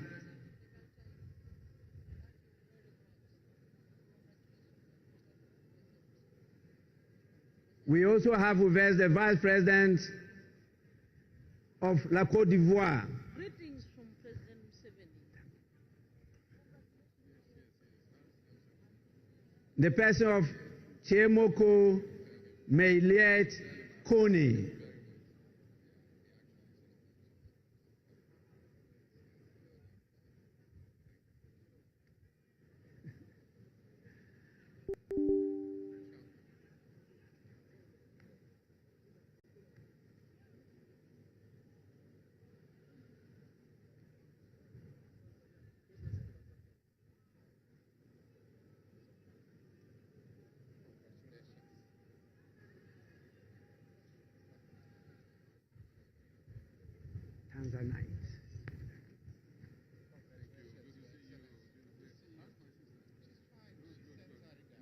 la Côte d'Ivoire,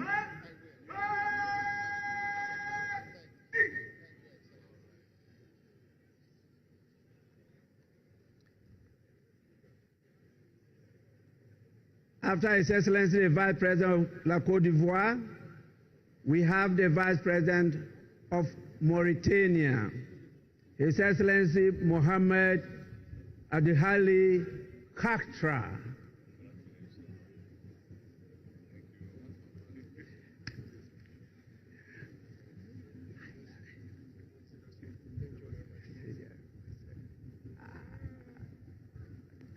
Mon ami.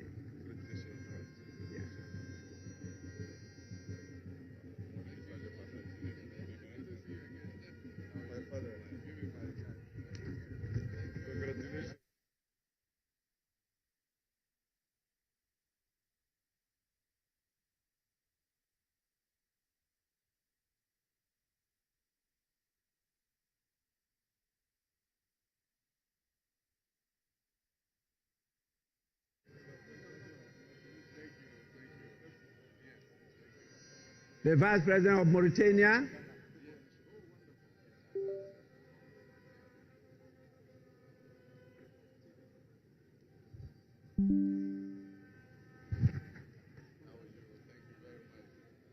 we now have the Speaker of Parliament of the Kingdom of Morocco, His Excellency Rashid Talbi Alami. After him is the former President of the Federal Republic of Nigeria, His Excellency Olusegun Obasanjo.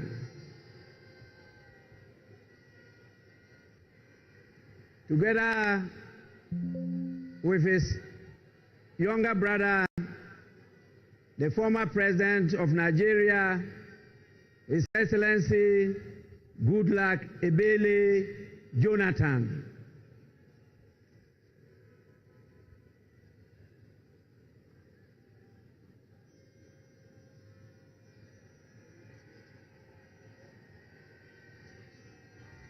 The Speaker. Morocco. I'm Speaker of Morocco. Yes. I hope to see you. Yes. Thank you so much for the invitation. Yes, thank you. Thank you. Thank you. Thank you. Thank you.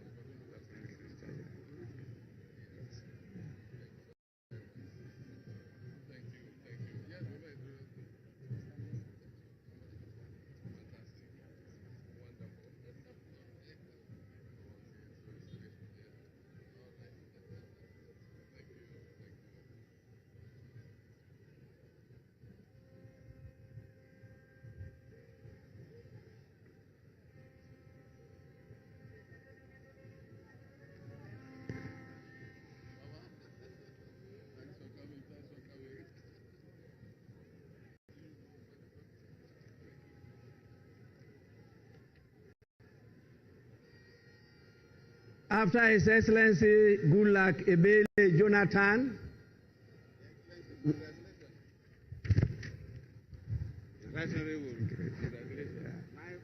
we have the former President of Liberia, in the person of Her Excellency Ellen Johnson Sirleaf. After her, we have the former President of the Federal Republic of South Africa, in the person of His Excellency Jacob Zuma.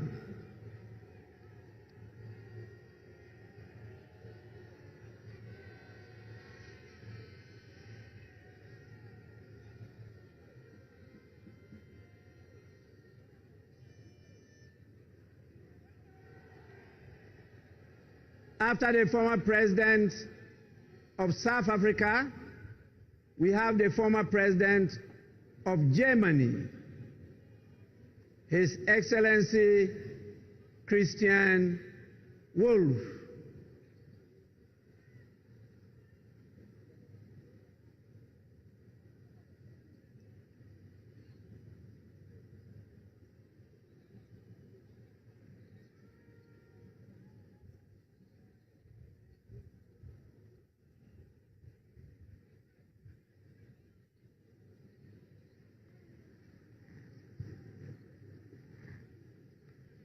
After Germany, follows the foreign minister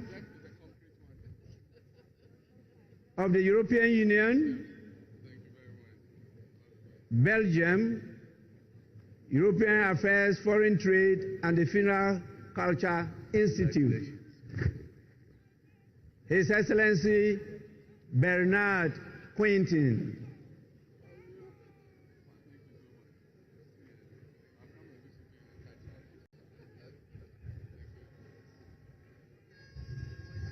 Chairman. Mr. Chairman. Yes. Good to see you, Speaker. Thank you.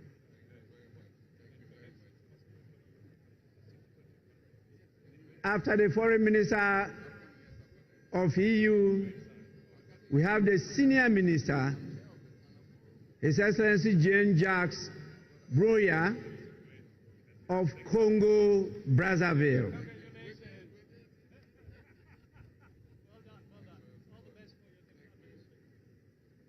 After Congo, Brazzaville, we have the Minister for Africa, the United Nations, the Commonwealth and Human Rights of United Kingdom, Speaker, in the person of Lord Collins of Highbury.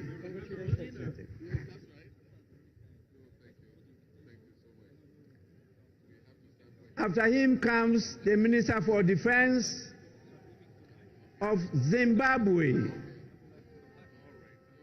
Honorable Opa Michinguri Kashiri.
Congratulations on your recollection.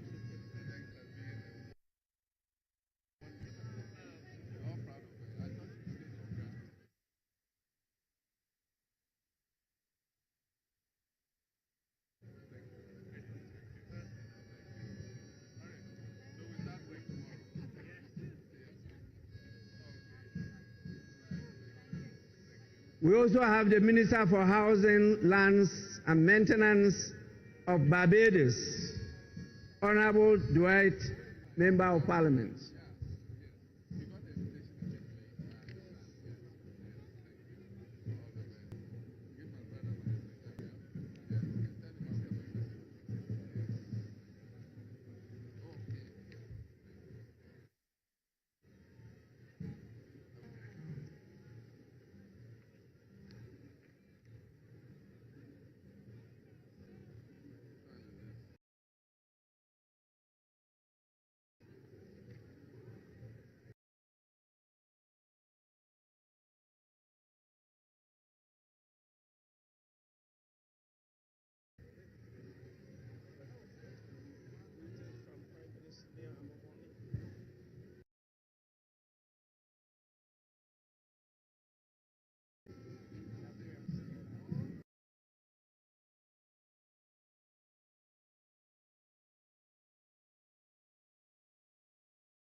I have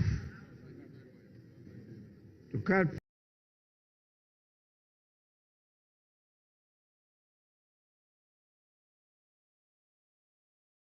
protocol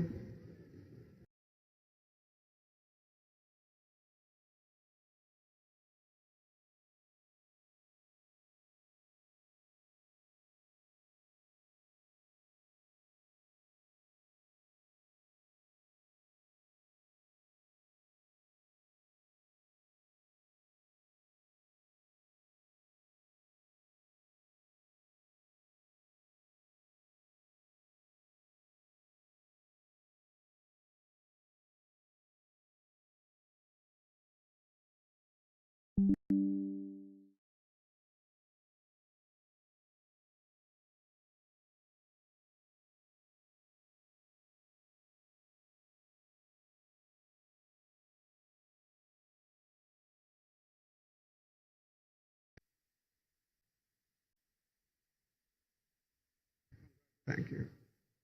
Czech, Israel, Spain, China, Japan, Russia, Mayor of Los Angeles, Deputy General Secretary of the United Nations, Ms. Amina Mohammed, Secretary General of the Commonwealth, Right Honorable Patricia Scotland, the African Union Commission Chairperson, Special Envoy,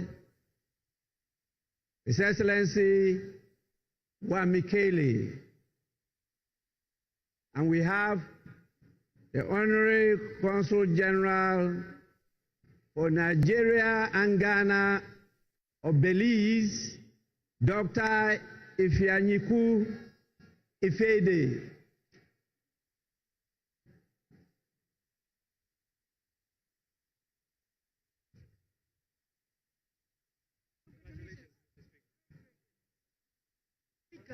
Starting the meeting.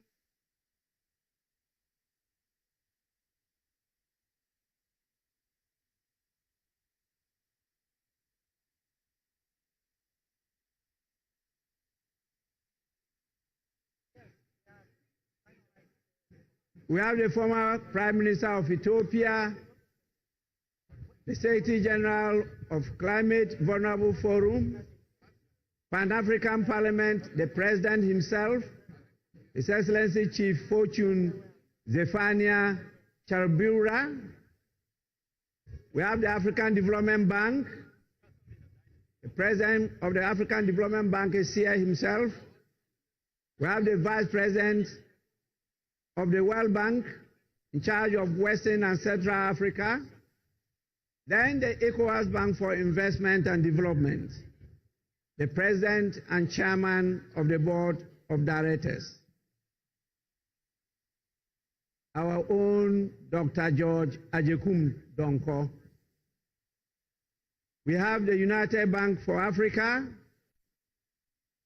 Chairman of the group, Mr. Tony Elumelu, and we have the Ambassador of Bahamas,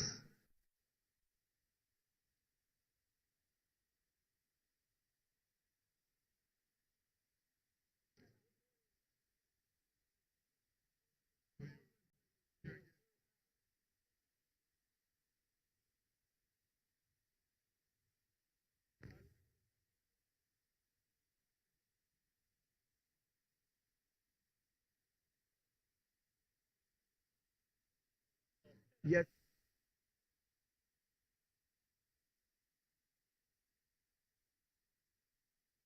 We have the President of the Secretary General of the United Nations Office for West Africa and the Sahel, Mr. Leonardo Santos Simao, and the Deputy National Secretary Advisor to Sheikh Khalid bin Ali Al Khalifa of Bahrain. And then the Executive Director of Africa Development Bank Group,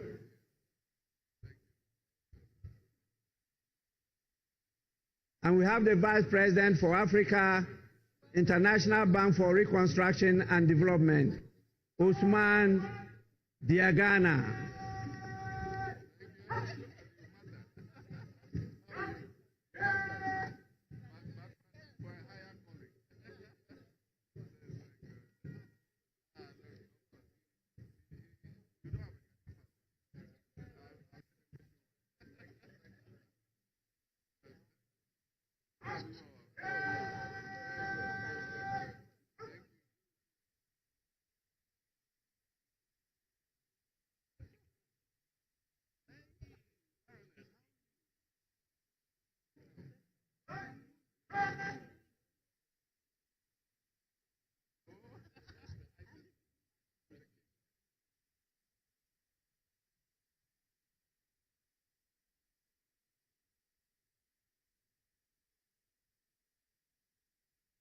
After all this, I will invite the former speakers of our parliament. They may come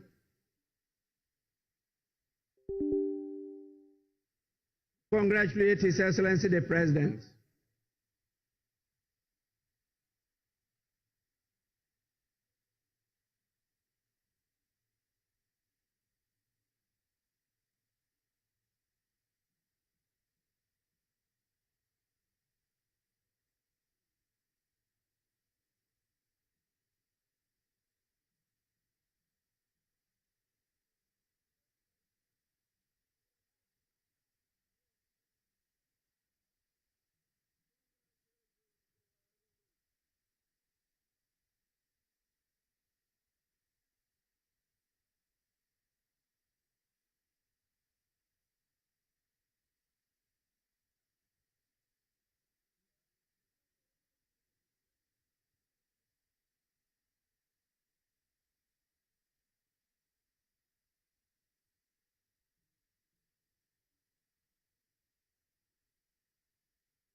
I am compelled by the situation, not only time constraints, but the exhaustion of all gathered here, to invite the Chairman of the Council of Elders of the Great Evergreen National Democratic Congress, who could at his pleasure come with some of the executives of the party to congratulate His Excellency the President. And we will crown it all with the First Lady of the Republic of Ghana, Her Excellency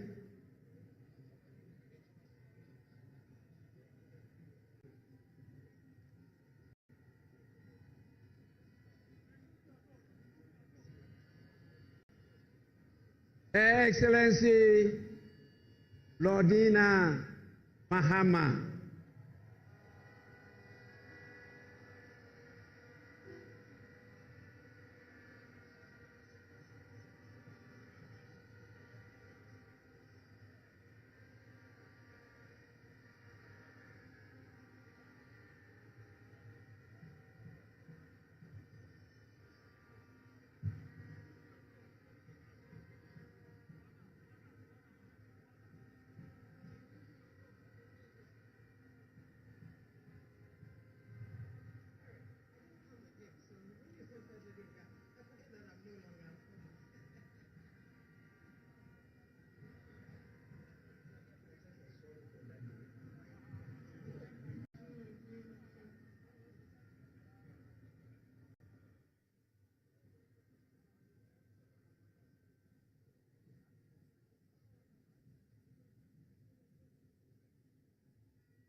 This is clearly a part of the job that the president was not relishing. To stand on his feet and shake hands with dozens and dozens of well-meaning dignitaries who have traveled a very long way to be here on his special day. It cannot be an easy task, but it is a necessary part of the protocol. And you can see the president has been on his feet now for a good 20-25 minutes, playing this all-important role as dignitaries from all around the world line up to shake his hand and say a word or two of congratulations.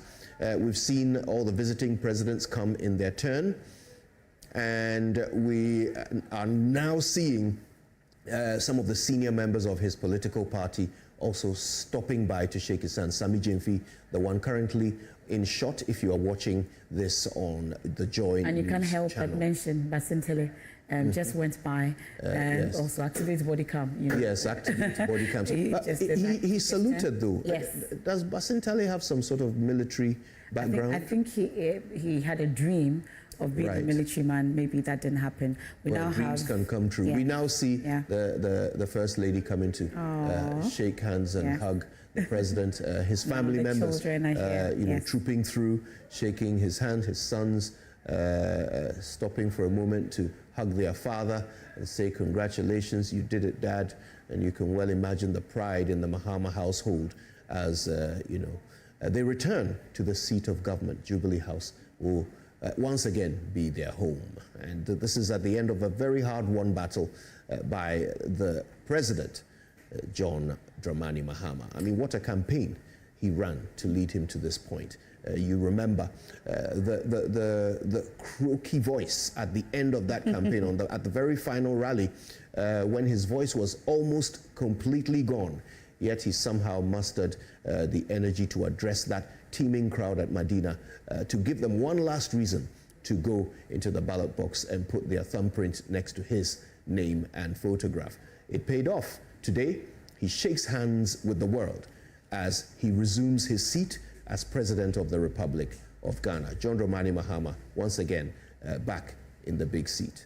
At the last count, I captured about 35 countries and representatives, presidents, vice presidents, prime ministers, all the way from Benin, Gambia, Sierra Leone, DRC, that's Democratic Republic of Congo, Guinea-Bissau, Cape Verde, Kenya, Chad, Togo, Burkina Faso, Guinea-Conakry, Niger, Mali, Equatorial Guinea, Uganda, Tanzania, La Côte d'Ivoire, Mauritania, Morocco, Nigeria, Liberia, South Africa, Germany. We had representatives from the EU. We had Congo, Brazzaville, we had the UK, we had Zimbabwe, we had Barbados, we had Ghana also, and of course, we have the ECOWAS representative, we have the Czech Republic, we also have Israel, and we have Spain, we have Japan, we have China, and they've all come through and to celebrate this day with us. And there's a lot of talk also about the attire of the president. I'm sure these are things that we'll get to go into. We've talked about the Adinkra. We know that it's from Bondana. They've already started talking about it. And I don't know if the choice of Agbada is because we are having a special guest from Nigeria. We also know that Nigeria is the first place he visited just when he won that election.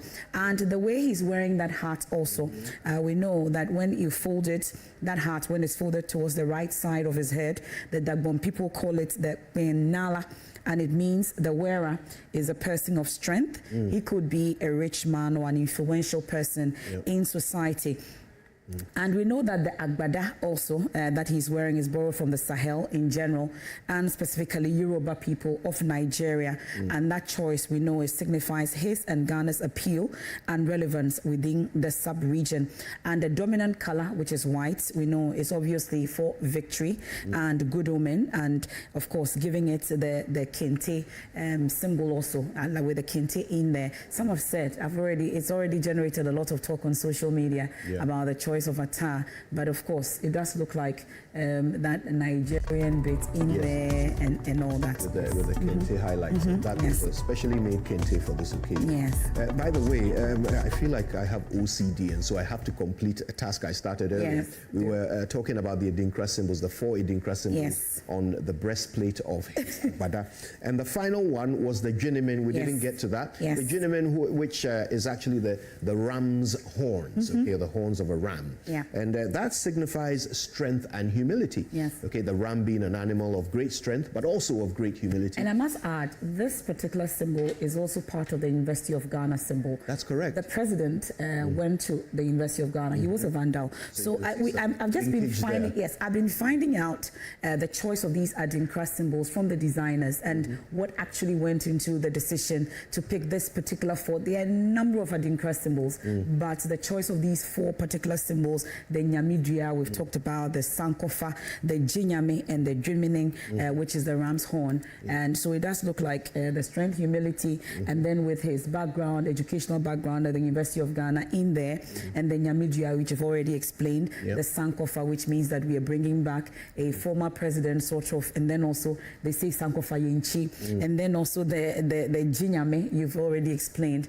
We can't do anything without God. So it looks like everything in that particular Attah, or the choice of Attah for the president today, very symbolic. There a lot of thinking went into it to choose whatever it is that we're seeing that is the output, and then the way he's also wearing the hat amongst others. But as we speak, a lot of congratulatory messages, and then also handshakes still ongoing. We have more and more of them. A party National Council of Elders, they've gone by. We've seen the family, and we have more and more of them trooping to the days to actually, I think the children are back again. Wow. Well, I might as well. If it's nice to do it twice. Let's also spend a moment on the speech that he gave. Lots of very important points. You started to summarize a few of them. Yes, he talks about the deja vu that he's getting, especially because of President Akufo-Addo, and the fact that they were both in Parliament at some point, extolled him and talked about the fact that he's a worthy opponent, and then went on to the outgoing vice president or former vice president, Dr. Mahmoud Bawumia, and the fact that he's a sportsman, and his early concession, how it ended the contest. Some have said, is the contest really over? But he's talked about also working with our neighboring country, and the fact that government, he quotes Ronald Reagan, government have no power except when it is granted by the people. And he talks about hope being on the horizon, and that today marks the beginning of a new opportunity. And of course, it's time to reset Ghana, and we need that faith to be able to reset the country. Speaker Alban Bagbin is on. Let me take you there, and we'll wrap up later. And the minority leaders to come and give an indication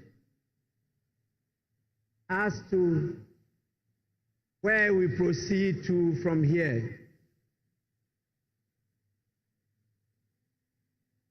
Please,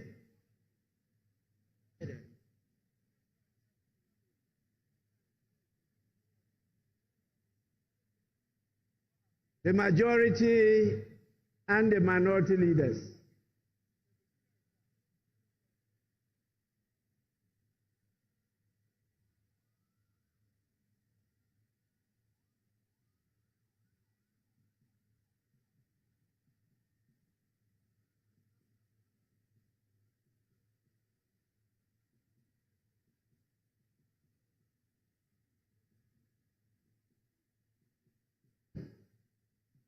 Right Honorable Speaker, we have exhausted the business on today's order paper. In view of that, I move that this House adjourn to tomorrow at 11 a.m. in the forenoon.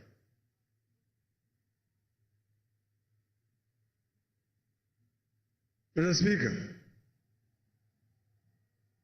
it is the desire of the minority that this House be suspended so we continue to do business in fulfillment of the 24-hour economy. However, if the majority leader so pleases, I shall second his motion for adjournment. Thank you very much. Honorable members,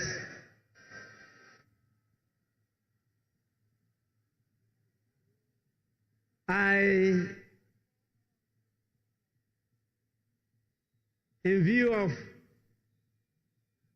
what your leaders have said, adjourn the House to tomorrow, Wednesday, the 8th of January 2025 at 12 noon.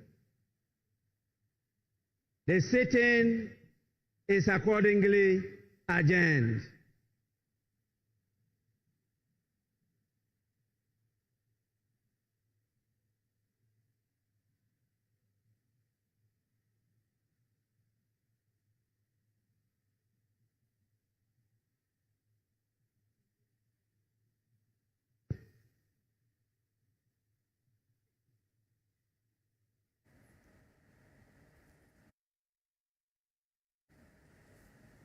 And it's definitely over, Kojo.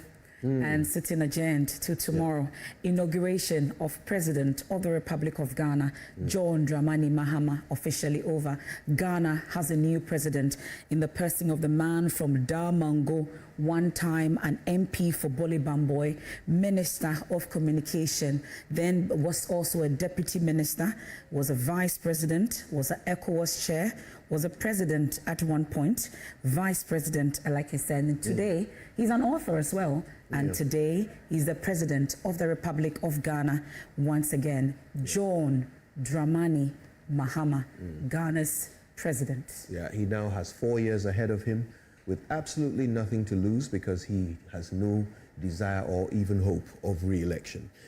What will he do with this unique set of circumstances? If it all works out well, it will be to the benefit of a grateful nation. And we certainly hope that that is the outcome. Today, as this historic moment comes to an end, there is a feeling of joy across the nation for those who had hoped for this eventuality. For others who feel a sense of loss, there is also a 4-year period to reflect, regroup, recuperate, and attempt once again to become relevant in but the for today space. Is a time to unite, and also, like you heard the president in his speech talk about the fact that it's time for inclusivity, accountability, and innovation, and it's time for every citizen to enjoy the fruit of their hard work, and then also it's time to have the Ghanaian dream that he talks about.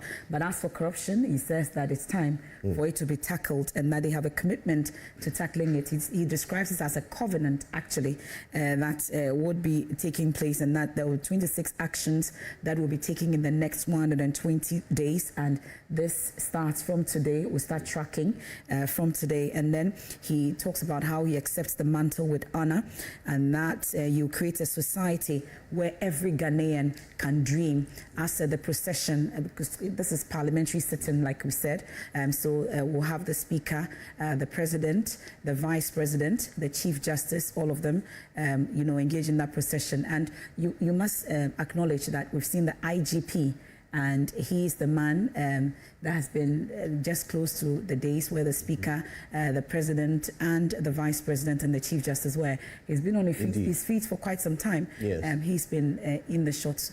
If you didn't notice, I think you should pay attention to the IGP and the chief of defense staff play the roles of aides de camp on special national ceremonies like this. So the chief of defense staff is aide de camp to the president, and the IGP is aide de camp to the vice president for such events, which explains their presence on their feet throughout this exercise. You can now see them marching along with their charges as they depart from the location.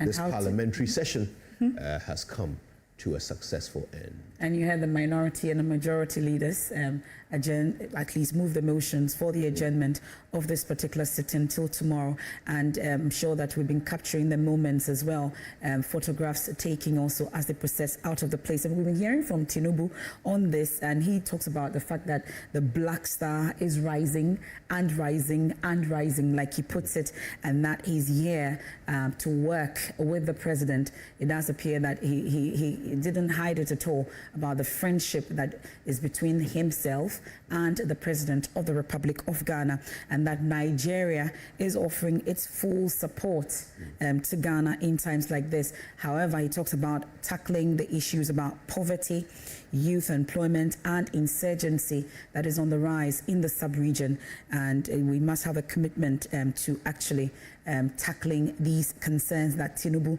talks about. Tinubu Asiwajo, really, Adenkule Bola Tinubu. Well, he's been speaking. He was the special guest of honor for today. It does appear that it's all coming to an end. The inauguration that we've all been looking forward to for the President of the Republic, John Dramani Mahama. He's a sixth in the Fourth Republic of Ghana. We've had about 9 or 8 presidents, including ceremonial ones, and 2 prime ministers in this particular country after Dr. Kwame Nkrumah. But as we speak, we have the sixth for the Fourth Republic in the person of John Dramani Mahama. He's been there, done that. He's been an MP, vice president. He's been a minister. He's been a president before, and he's a president again today. Yeah. Well, it's been quite an event. We're so glad that you stayed with us for it. A great way to wrap things up is to remind you of the thoughts that were shared by the new president, John Dramani Mahama, when he called for a reset of mindset. He talked about the contract between himself and the people of Ghana. He said the reset needs faith. So while he works to reset the nation, he calls on people of Ghana for their faith. Faith in citizens, faith in institutions. And he says ultimately, for this to work, we must remember our role in it. He ends with the words, "You are Ghana." We need to capture this moment where the national anthem shall be played as he stands on the presidential days. Anthem and the 21 gun salute, as mentioned earlier.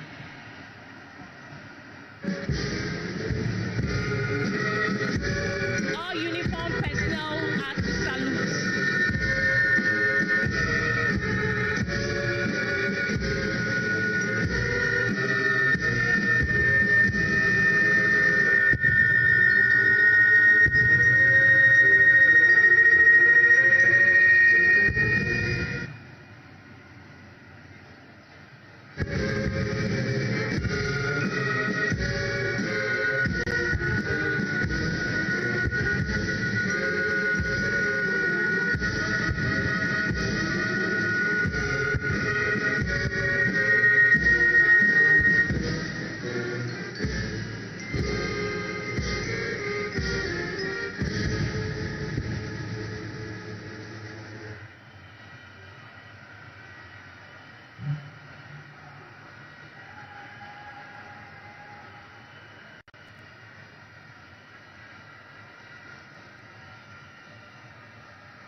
Please be seated.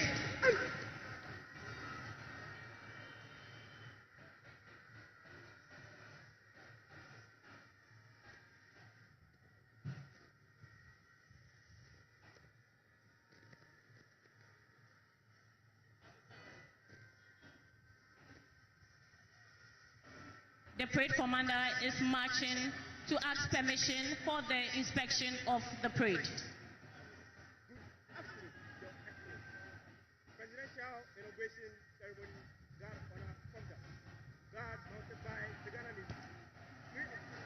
Mercedes Bank and file with the Ghana Navy regimental band in attendance, ready for inspection. Lieutenant Ghana Navy, Kenneth Opoku, report Your Excellency.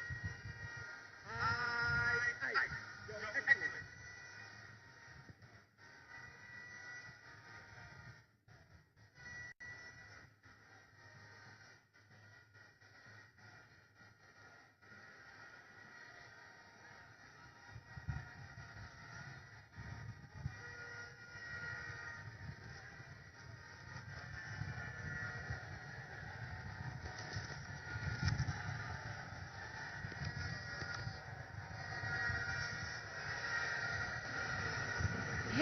Your Excellencies, distinguished guests, ladies and gentlemen, this morning we have the Navy Regimental Band on parade. It's under the command of Staff Lieutenant Doris Iboni.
Your Excellency, inspection over.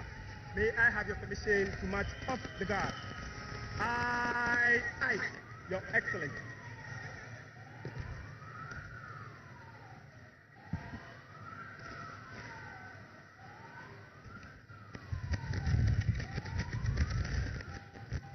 Distinguished invited guests, ladies and gentlemen, this marks the end of the inauguration of His Excellency, John Dramani Mahama as the President of the Republic of Ghana and Commander-in-Chief of the Ghana Armed Forces, and the Vice President, Professor Jane Nana Opoku Ajiman. Distinguished invited guests, ladies and gentlemen, let's all remain seated as the President takes leave of us.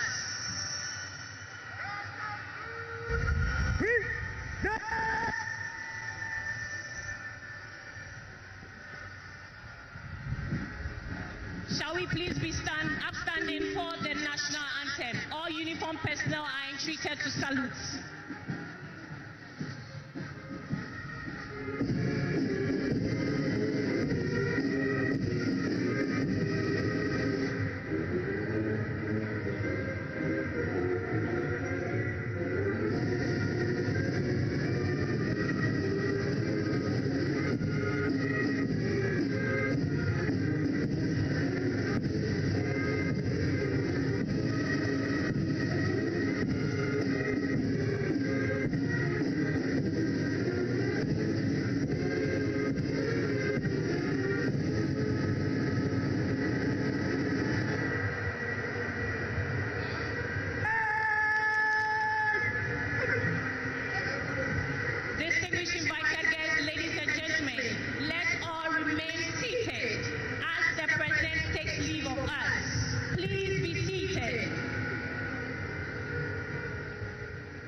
And it's all over today after that inspection of the Guard of Honor and the national anthem.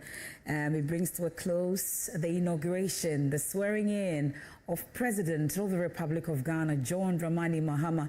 He now waits with his wife to enter that vehicle. It's not all over for the day. I think there will be some banquets. There will be other things happening later today. The party begins as we speak without Kojo and I, but of course the party is on, and the president departs.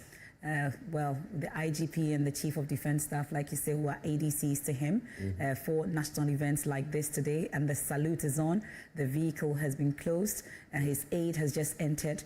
It's a Mercedes, is it? Yes, with a Ghana flag in front, and the horsemen and women accompanying that vehicle, leaving the Black Star Square with the red carpet, the green carpet, and the Navy will make up that Guard of Honor, all saluting as he leaves. The Adinkra, the Tumpang, the sounds of that also underway there at the Black Star Square. It was a beautiful ceremony, well-organized ceremony, and I think congratulations in order to all the organizers of this particular event. It's been different, we must say, very different in terms of organization and coordination amongst others.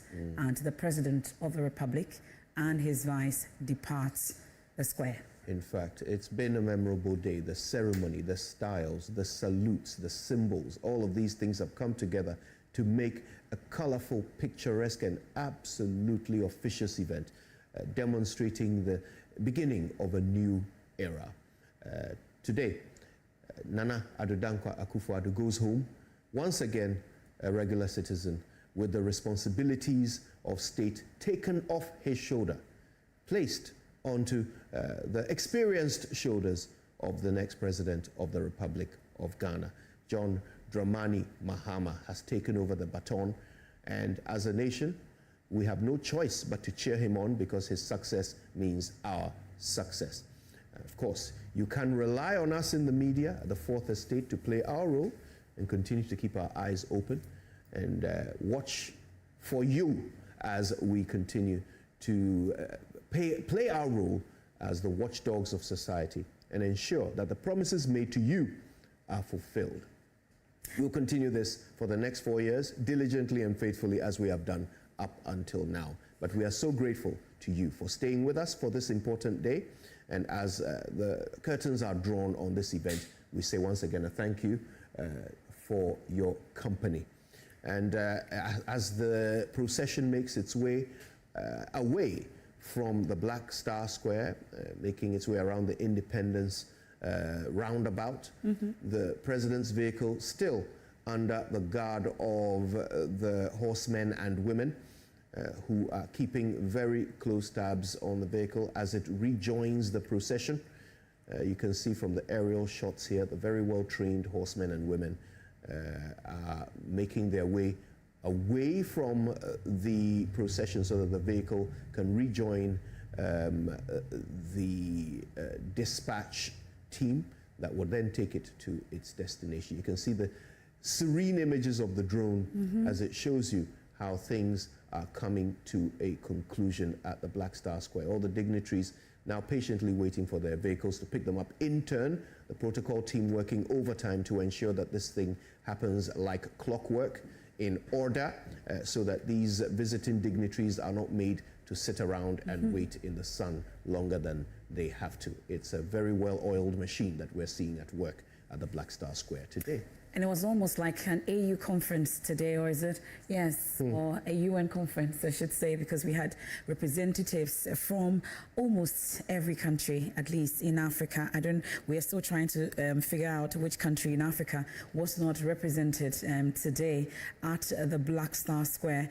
And we've had a number of them all coming through, from presidents, vice presidents, prime ministers, envoys, ministers, amongst others, all making their way to be part of this historic moment with our special guest of honor, President of the Federal Republic of Nigeria, Bola Tinubu. They're sending us well wishes and making the promise of Nigeria being with us all the way through it. At least they are brothers in everything, but we win the fight. We win all the competitions when it comes to food, to football, amongst others. But of course, they remain our key brothers and partners in all this. And he talks about how we are the Black Star and how we keep rising and rising. And this is another day that we've shown that indeed we are the Black Star that keep rising. And there's a call for unity, there's a call for inclusivity, there's a call for accountability, and of course there's a call for innovation and hard work. And to the business community, the President of the Republic of Ghana says that Ghana is open for business again. And we can see MPs, all the dignitaries now making their way out of the Black Star Square, and we are told that there are other events that are lined up for today as part of the celebration of the inauguration of President John Dramani Mahama. I almost slipped there, you know. Yeah, I will get used to it. And he's made that comeback in style. And the Nyamidia, the Sankofa, the Jinyame, and the Jinimin being his guide. I think I would like to go on the ground and interact with our colleagues who are on the ground. They've been interacting with the dignitaries, they've been interacting with party supporters at the Black Star Square. Presidential Affairs Correspondent and Maxwell Agbagba is on the ground. He will join us shortly to get some reactions on the ground as to how this event actually went and what the impressions are of those who attended, amongst others. And then also my colleague James Aveji and of course the digital team are all on the ground. Kweku Asante, Parliamentary Affairs Correspondent, also on the ground for us, all covering all the angles for us to let us know what people are saying and how people are reacting. And of course, Kweku Asante is currently interacting with the former Minority Leader of Parliament, Haruna Idrissa. Let's catch it.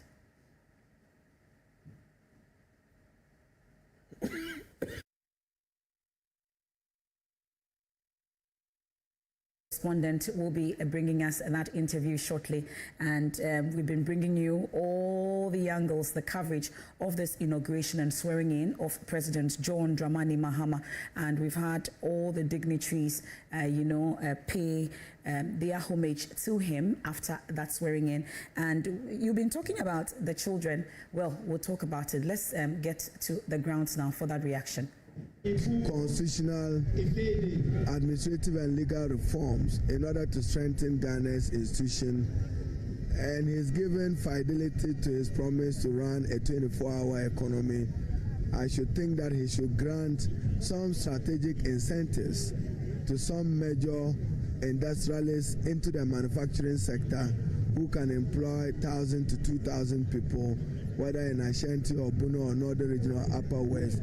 Then they can give life to the public sector reforms that will respond to that need.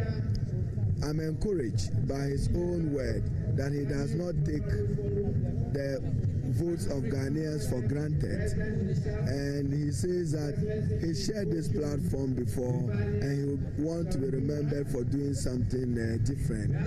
Parliament is currently sitting here. Ordinarily, where you are granting this interview is wrong, because this Parliament sitting, we are still following proceedings as the Speaker directs them. So this would be our prayer, and Ghanaians should pray for a John Mahama success, as his success will reflect an improvement in the quality of life of the Ghanaian. My pleasure. Haruna Idrisu, the MP for Tamale South, Ablekuma South MP also seated here. Thank you very much for all of you for coming, and a lot more honorable members of Parliament. This man is said to be the person who may be the next majority leader, although things are not yet firmed up yet. Honorable Mahama Yarga is here. Honorable Mahama Yarga, live on Joy News. John Dramani Mahama has made a commitment to turn the tides, the fortunes of the people. Do you believe, with all the goodwill that have been amassed, John Mahama is up to task to deliver on this mandate? Well, I mean, the verdict of Ghanaians is that he is the one who can do it. The overwhelming votes that he has received is testimony to that. So let's all support him. We believe that with this level of goodwill shown by our fellow African leaders and the international community and the business community, we should be seeing an outpouring of investments into Ghana. And you see that his speech focused on positioning Ghana as a reliable democratic country that you can invest in. That essentially is the theme of the message that he has just given, that Ghana is a reliable democratic country that you can invest in, because our democracy has been tried and tested and proven to endure and can stand any challenge. And with that, investors know that whether there's a change of government or there's no change of government, their investments are going to be secure. Then the next key thing that he said is that he's going to focus on stabilizing the microeconomic framework, and that will have an impact on the stability of the dollar, on inflation coming down, and then private business can pick up. So we believe that if all these things really happen as we have promised, we will change the fortunes of the people of Ghana. You'll be shepherding this through the House for him on his behalf. The name has come up quite strongly as a person who will be the next majority leader. What are you saying to that? Wait till it happens. Thank you very much. Honorable Mahama Yarga, they're telling me about the key themes that John Dramani Mahama has spoken about. I'll speak to more and more members of Parliament who are all here. You see the Menstru. Honorable Kofi Adams is here. Menstru. Well, Avenya Magin said you tell him Menstru, and I'll come to you pretty shortly. But Chief Whip, you've heard the president speak, and he has outlined what his main focus is going to be. Do you recognize also the tough task that is ahead for him to be able to turn the tide and get things running?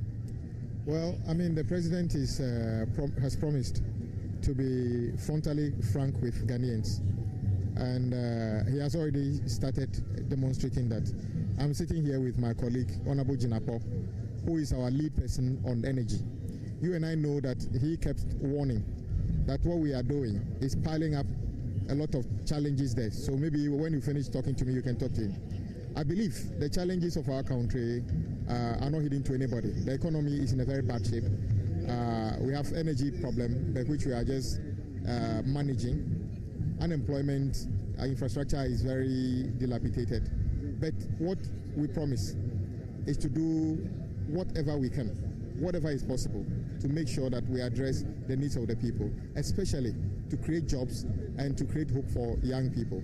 That is what he's promised. So as the days come, he will outline the major anchor policies to back those things that he's so passionately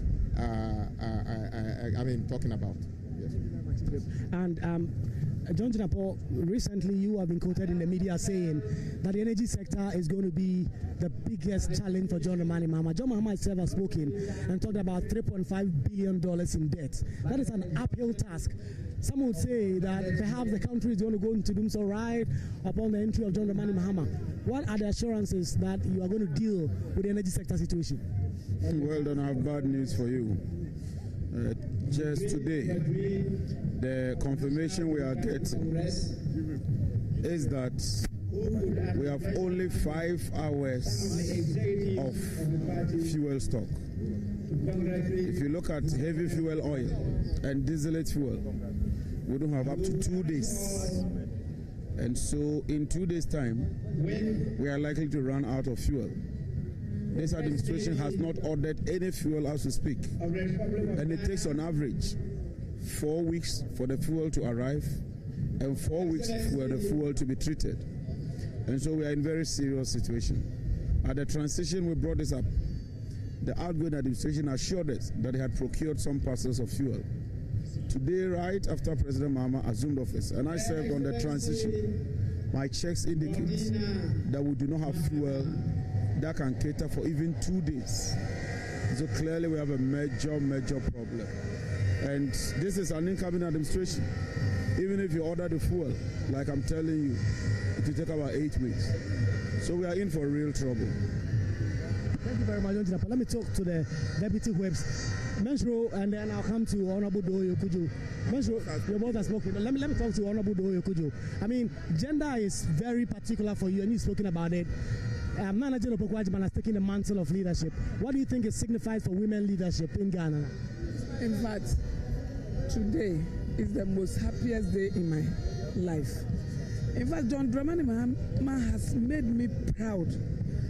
Very, very proud. And the way he has started, I know God is going to help him to sail through and is going to deliver on his promises. Jane in the kitchen to support His Excellency John Dramani Mahama. They are going to do excellent work. And Ghanaians will be happy because the joy that has filled my heart and the belief that I have gotten that this pair can deliver Ghana and reset Ghana is extraordinary. So we thank God for His Excellency John Dramani Mahama's life, and he should keep it up. He should continue to blend the whole governance. Now he has already garnished the presidency with a woman. So he should continue with all the steps that he will take.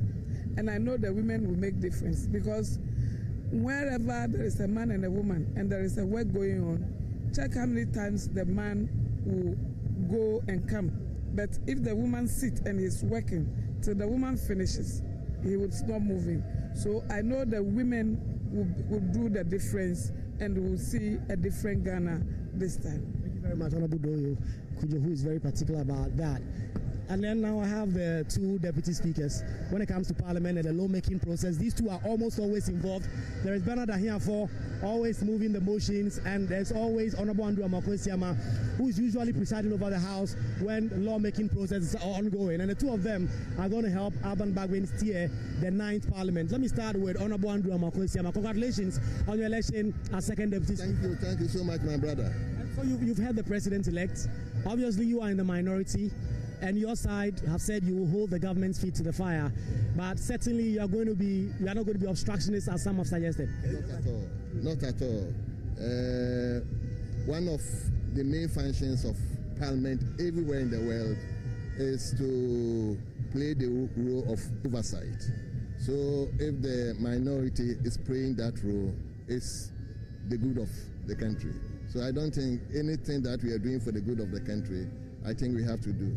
We are not going to necessarily obstruct government business, not at all. And for me, that is not my business. We are all looking for the good of Ghana. So anything that will project Ghana, make Ghana look good, and make all the citizenry see the development we are all looking for, we are all for it. Yes. Speaker. Now let me talk to the newly minted first deputy speaker. You are always doing the I move for amendments and other things. Now you're going to be in the chair usually when some of these things are done. And as the tradition has also been, you are perhaps going to chair the appointment committee. I've read a bit of the standing orders that said it will be chaired by the opposing party. And I don't know the dynamics that are going to come. But how prepared are you, those of you in the majority, to spearhead John Dramani Mahama's agenda, those ones that will come to Parliament, particularly confirming his ministers, so that all of them can get to work as soon as practicable? Well, thank you very much. As the First Deputy Speaker, my responsibility is to support the Speaker and work with him very diligently and reliably to steer the affairs of the House very dispassionately. So that is exactly what I am going to do as the First Deputy Speaker. They had also said that they've described the NP minority as micro-minority. But you are promising that you're going to treat them fairly, always. And I know you're a fair man, always in the House. You try to reach out to your colleagues on the other side. There's going to be fairness in the House when you are presiding. I believe the description cannot be tied to the fact that they will not be treated fairly. The description was as a result of the number. NDC having absolute majority as against the number that they have, very unprecedented. That is what called for their description as micro-minority. But that has nothing to do with the treatment of fairness or unfairness in the House. As a Deputy Speaker, I look forward to treating everybody fairly as a member of Parliament. He will be on PM Express pretty shortly. We'll confirm the details. Honorable President, Honorable Vondi, and then Honorable Dr. Dominic Ayine. Yes. Your name is in the running for Office of the Attorney General. I'm not going to talk about that with you, but you've listened to the President, actually. Yeah. He has spoken about his agenda to develop the country. He has the goodwill. When you see the number of African leaders and international leaders who are all here, how do you think that those of you in the NDC are going to support him and his message to transform the country? Well, I believe that their presence here is a testament to their commitment to his cause. Of course, having been, the president of this country before, and then having established in the past relationships with some of them, I believe that it's as a result of that friendship that some of them, or most of them, have come to support him. So that solidarity is there. And, we live in a global village, as they say. And I believe that with the kind of relationship that he has established with some of them, there is that goodwill, and definitely, I'm sure they will assist him in realizing his, ambitions and the vision that he has outlined for the people of this country. Let me put you a bit on the spot. Justice delivery in Ghana is so crucial now to a lot of people. Currently, protesters against illegal mining are standing trial. John Dramani Mahama had promised that as soon as he takes office, he will instruct whoever will be the Attorney General to file nolli prosequi in some of those. Recently, there's also been a letter from the outgone president to the Council of State. We have no confirmation yet about pardons and all that. About pardons for some people, of course, that's his prerogative. But how fair do you think the justice system is going to be under John Dramani Mahama? Well, definitely, he has promised that he will appoint a minister of justice who will be fair and even-handed, in running the affairs of the justice sector of our country. And I believe that he's committed to that. You recall that in the course of his presidency, he did very well in, assuring that the judiciary remain independent. Okay, the independence of the judiciary is crucial in the administration of justice. And so I believe that when he has now taken over the reins, of governance, he will commit himself to respecting first the independence of the judiciary.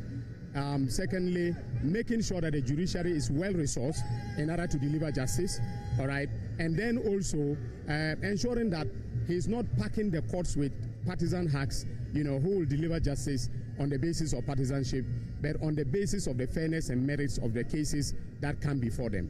That is what I think a John Mahama-led, Minister of Justice, will deliver for this country.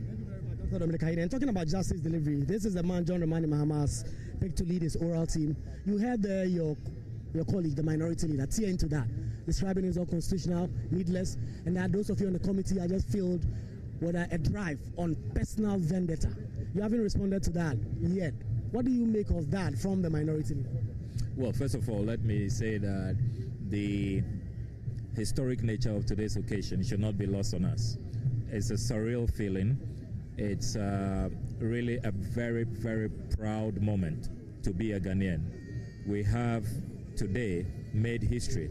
For the first time in the history of our country, we have inaugurated a former president and someone who is so experienced, so well versed, so steeped in the governance of our country.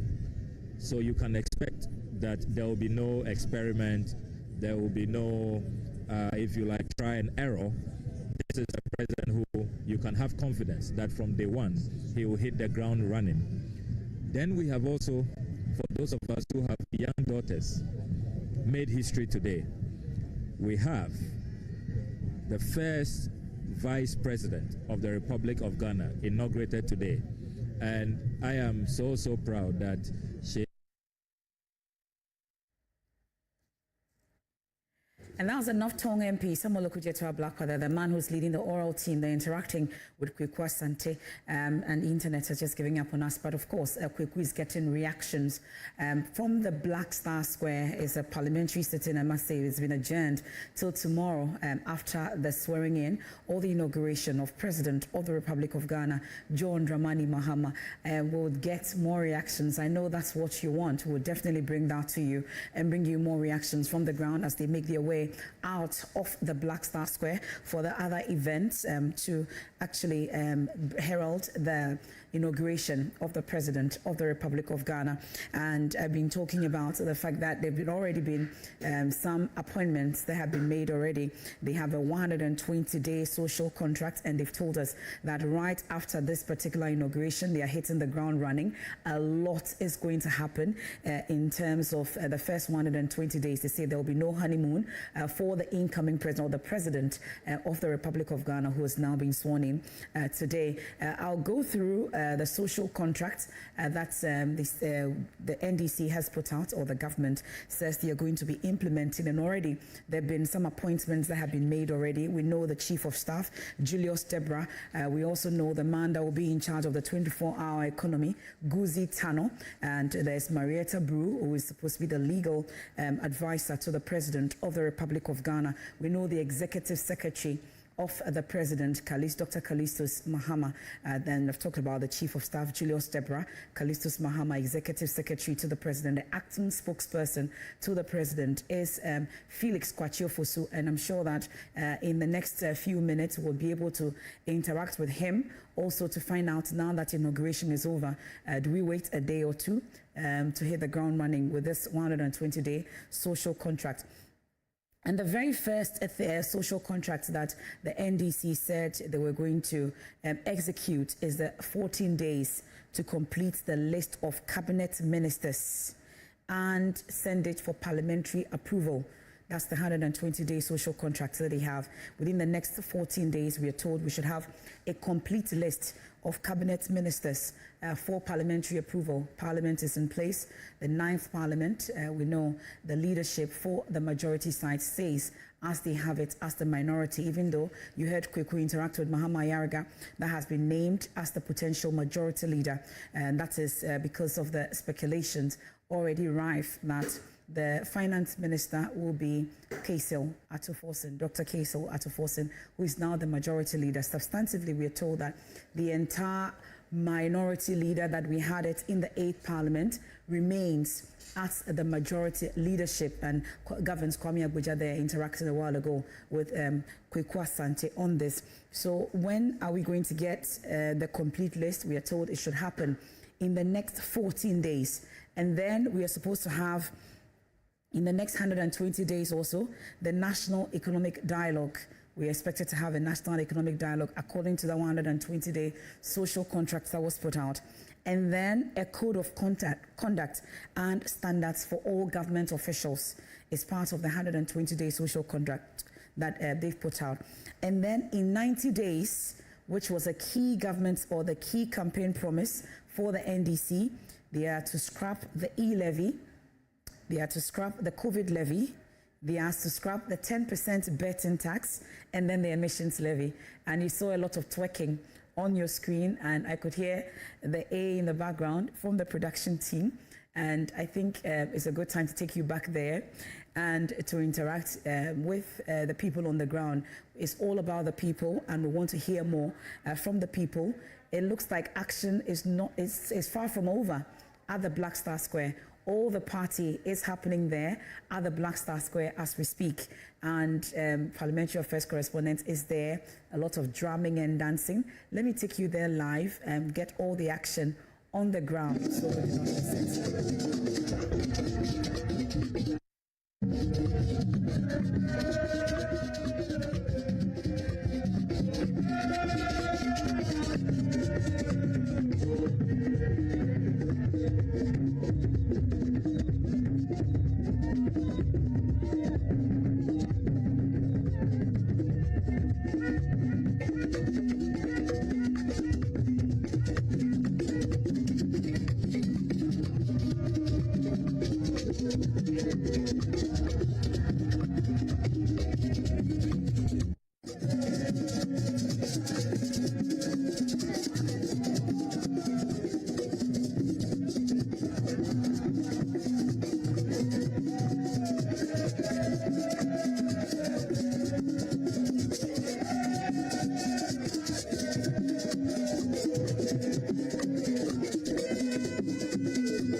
And that's all the action at the Black Star Square. And Maxwell Abuba will take over shortly because you missed the twerking from my hometown.